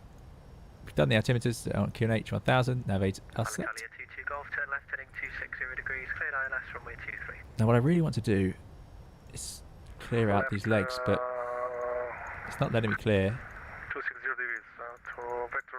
I don't know. Yes, runway 23, Alitalia to Golf. Tanex 247, reduce speed 180 knots. 180 knots, Tanex 247. 180 knots. 2,000 feet to go to level off. Seems fine, and it's going to do it. Yeah, see, I don't think the real aircraft would level off. I'd be surprised if it does. It may. It really may. But okay, we're going to need some flap. So flaps to 1. There they come. Oh, I say 1. Sorry. Yeah, that is 1. And let's go to flap 5. I think that makes most sense here. Oh, maybe even 15. Tanex 247, turn left heading 260 degrees, cleared ILS runway 23. There's a 260 cleared ILS 23, Tanex 247. Easy 6824, runway 23. Okay, 0 miles to now we're going to find out if that is 3,500 sequenced. feet, Let's QNH set that to 1000, approach. takeoff. 3,500 QNH 14 miles out. 68424. VistaJet 02, On the glide slope there, or slightly above now. But now we have that drag out and the speed brakes. Alitalia That 22 seems to be Golf, working. 160 knots or greater until 40 ME.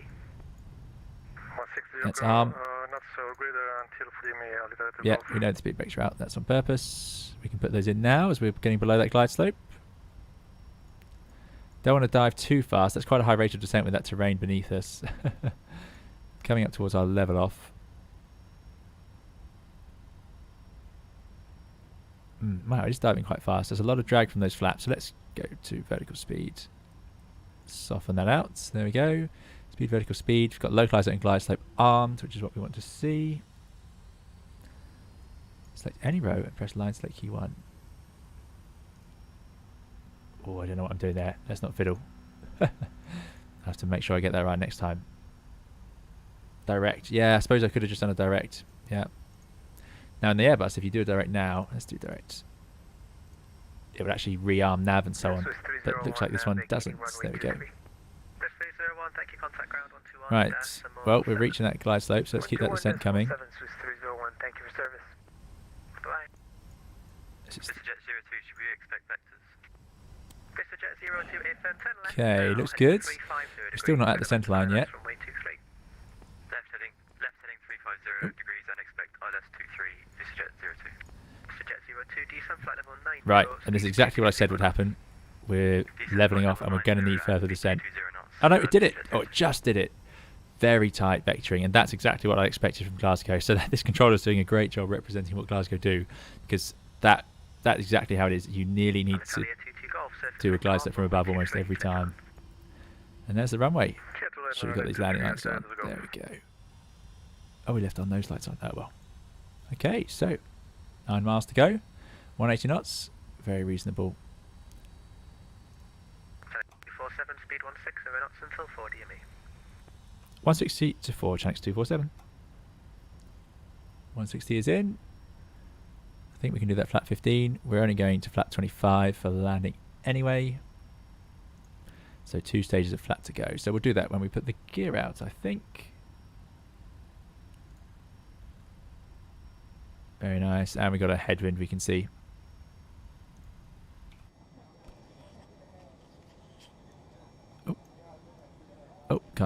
It's not moving. There we go. Easy 6824, turn left heading 310. So our final approach speed 130. What I'm going to do is, as the speed's not reducing that fast anyway, let's get rid of that. Let's select 130 now. 310 degrees, reduce speed 180 knots. There it is. It's 160 to 4. Oh, well, having said that, 6824, Glasgow radar. it's going to decelerate faster than I thought. Let's not mess it up. Let's keep it at 160. I was hoping I could get away with that.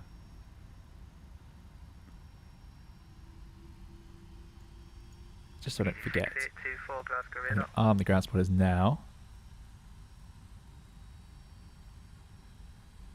Okay, let's go. 6824, Gear down. Fine with the instruction there. If you can't hear Glasgow radar, scorecard. Next stage of flat. Let's bring that speed back now Vista Jet 02, runway to 23, 130 miles, descent to because altitude our 3,500 feet, Q&A red out is 1,000 quickly ramping up. And final stage of flat. Flat 25, 130 knots set. Is there a landing checklist? Cabin is secured. Speed brake armed. Gear down. Flaps are set. We are stable at 1,000 feet with a slight alleviation because of the air traffic control speed restriction. Depends on your airline whether that's acceptable. And as you can see, flare and rollouts are armed to the auto land if we need it, because we have land 3, because we have 3 autopilots in this. The Airbus only has 2. Right, I need to get clearance then. I think this controller's doing landing clearance as well. Certainly hope so.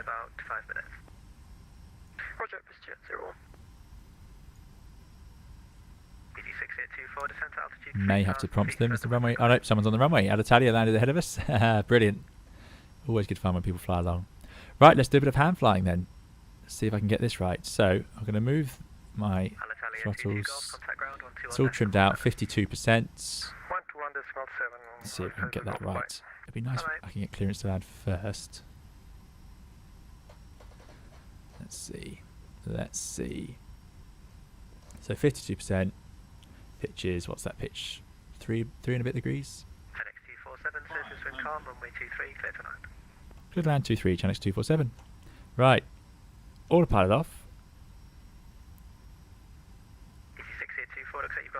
And order thrust off. And there we go. The autopilot is off, I promise. I'll prove it. Yeah, it's nice flying with actual thrust levers, I must say. Quite a nice treat. Right, 2 whites, 2 reds. 3 reds, but I'm just driving towards that midpoint. Idle the thrust levers. Hold it there. There's touchdown and reverses. Let the auto brake do its work. Got spoilers, I'm hoping, and reverse. Reverse idle. Oh, it's gone forward idle, but that's fine. Letting that auto brake take the strain. And we're going to come off left behind this Alitalia. Excellent, there we go, good fun. I'm enjoying having proper thrust levers, I must say. That is good fun. Right, let's go to manual brakes, auto brakes disarm. And now vacate left 121.7. Channel 247. Thank you. Bye.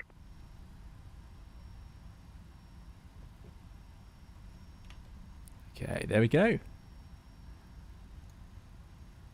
Vacate left. I don't know how that landing looked to you guys. Hopefully that was all right. Seemed like felt okay. I didn't get any excuses in, so I have to just pretend I like it. Ground Channel 247 vacating left on Echo. Channel 247, Glasgow, and flow taxi stand 27. Stand 27, Channel 247. Stand 27. Oh, don't do that. Please keep turning. There we go. Right, gotta go find that. I'm sure someone's trying to land behind us, so let's not send them around by accident. So I'm going to get myself over this line. Let's go to plugins. Heavy tab. Stand 27. So we come off at Echo. And then 27 is going to be on the right of Mike. So I think we go past this terminal on the right in the corner. Perfect. Let's get those lights off. Let's get those spoilers up. Ah, it's great. I can do all of this from the joystick now. Yeah, very nice. Flaps up. Thank you very much, Jonathan L, for your £4.99 donation. Really appreciate it. Very kind of you. Jonathan L says, thank you, sir. Another great flight. You're very welcome. Thank you for coming along, and I'm so pleased you enjoyed it. Really appreciate it. Yeah, I absolutely had a great time today. Thank you all for coming along and flying along. Thank you, Jonathan. Very kind of you. Paul L, €5 donation as well. Thank you very much, Paul. Nice approach. Thank you. I'm glad you liked the approach. Yeah, I had good fun there as well. So thank you, Jonathan and Paul, for your support and for contributing towards the channel. Really appreciate it. And yeah, thank you. I hope you enjoyed it. Sounds like you did. Butter approved, says Anygain Gaming. Excellent. Good to hear. 155, was it? 155. Yeah, that's fine. That's absolutely fine. Oh, apparently they add 5 to the VREF on Boeing, so I didn't know that. We're going to get a replay, don't worry. Oh, there's EasyJet. Oh, sorry, EasyJet. I missed that. They might make that exit. It is possible. It's great fun. I really love it when people fly along. There you go. They're going to the next one. Yeah, good. So we're going to go down here and then last on the right. And there's the Swiss ahead of us. That's Cam, I believe.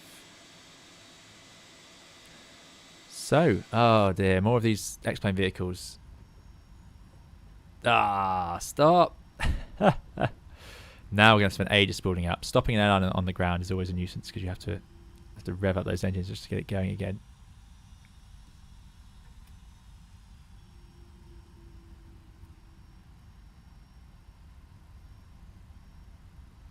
Yeah, the bogey set. So we got those nice landing gear, which can sometimes help soften the landing. I believe they can.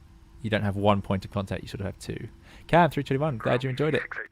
I'm glad you enjoyed the Neo. Yeah, I'm definitely going to be jumping back in. I've got the latest update to the Neo, so looking forward to flying that somewhere soon. Currently it's in Cairo, isn't it? Yeah. Fonova, thanks for coming along. I hope you're doing well. Pete White, I'm glad you enjoyed it as well. My 8-year-old daughter Amy said it was scary. Hopefully not. But thanks for watching. Right, 27. Here we go. Last one on the right.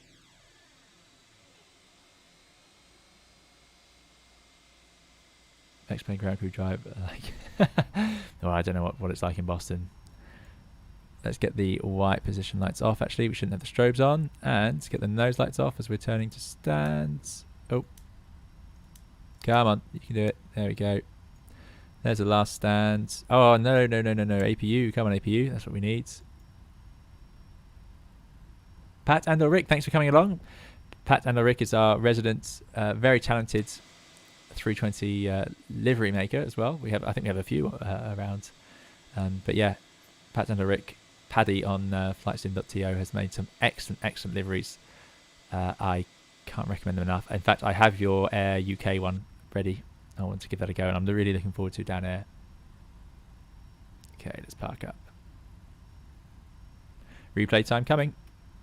Stephen White, we'll see you on the next one. Yeah, don't worry, the Neo will be back very soon. As I said, Neo and the Twin Otter will be soon, but we will get back to our roots with the Toliss A321 very soon. Matt Olsen, glad you enjoyed it. I hope work isn't too bad for you. Oh, if I can keep on the centre line a bit better. Thanks for coming along. George as well, thank you.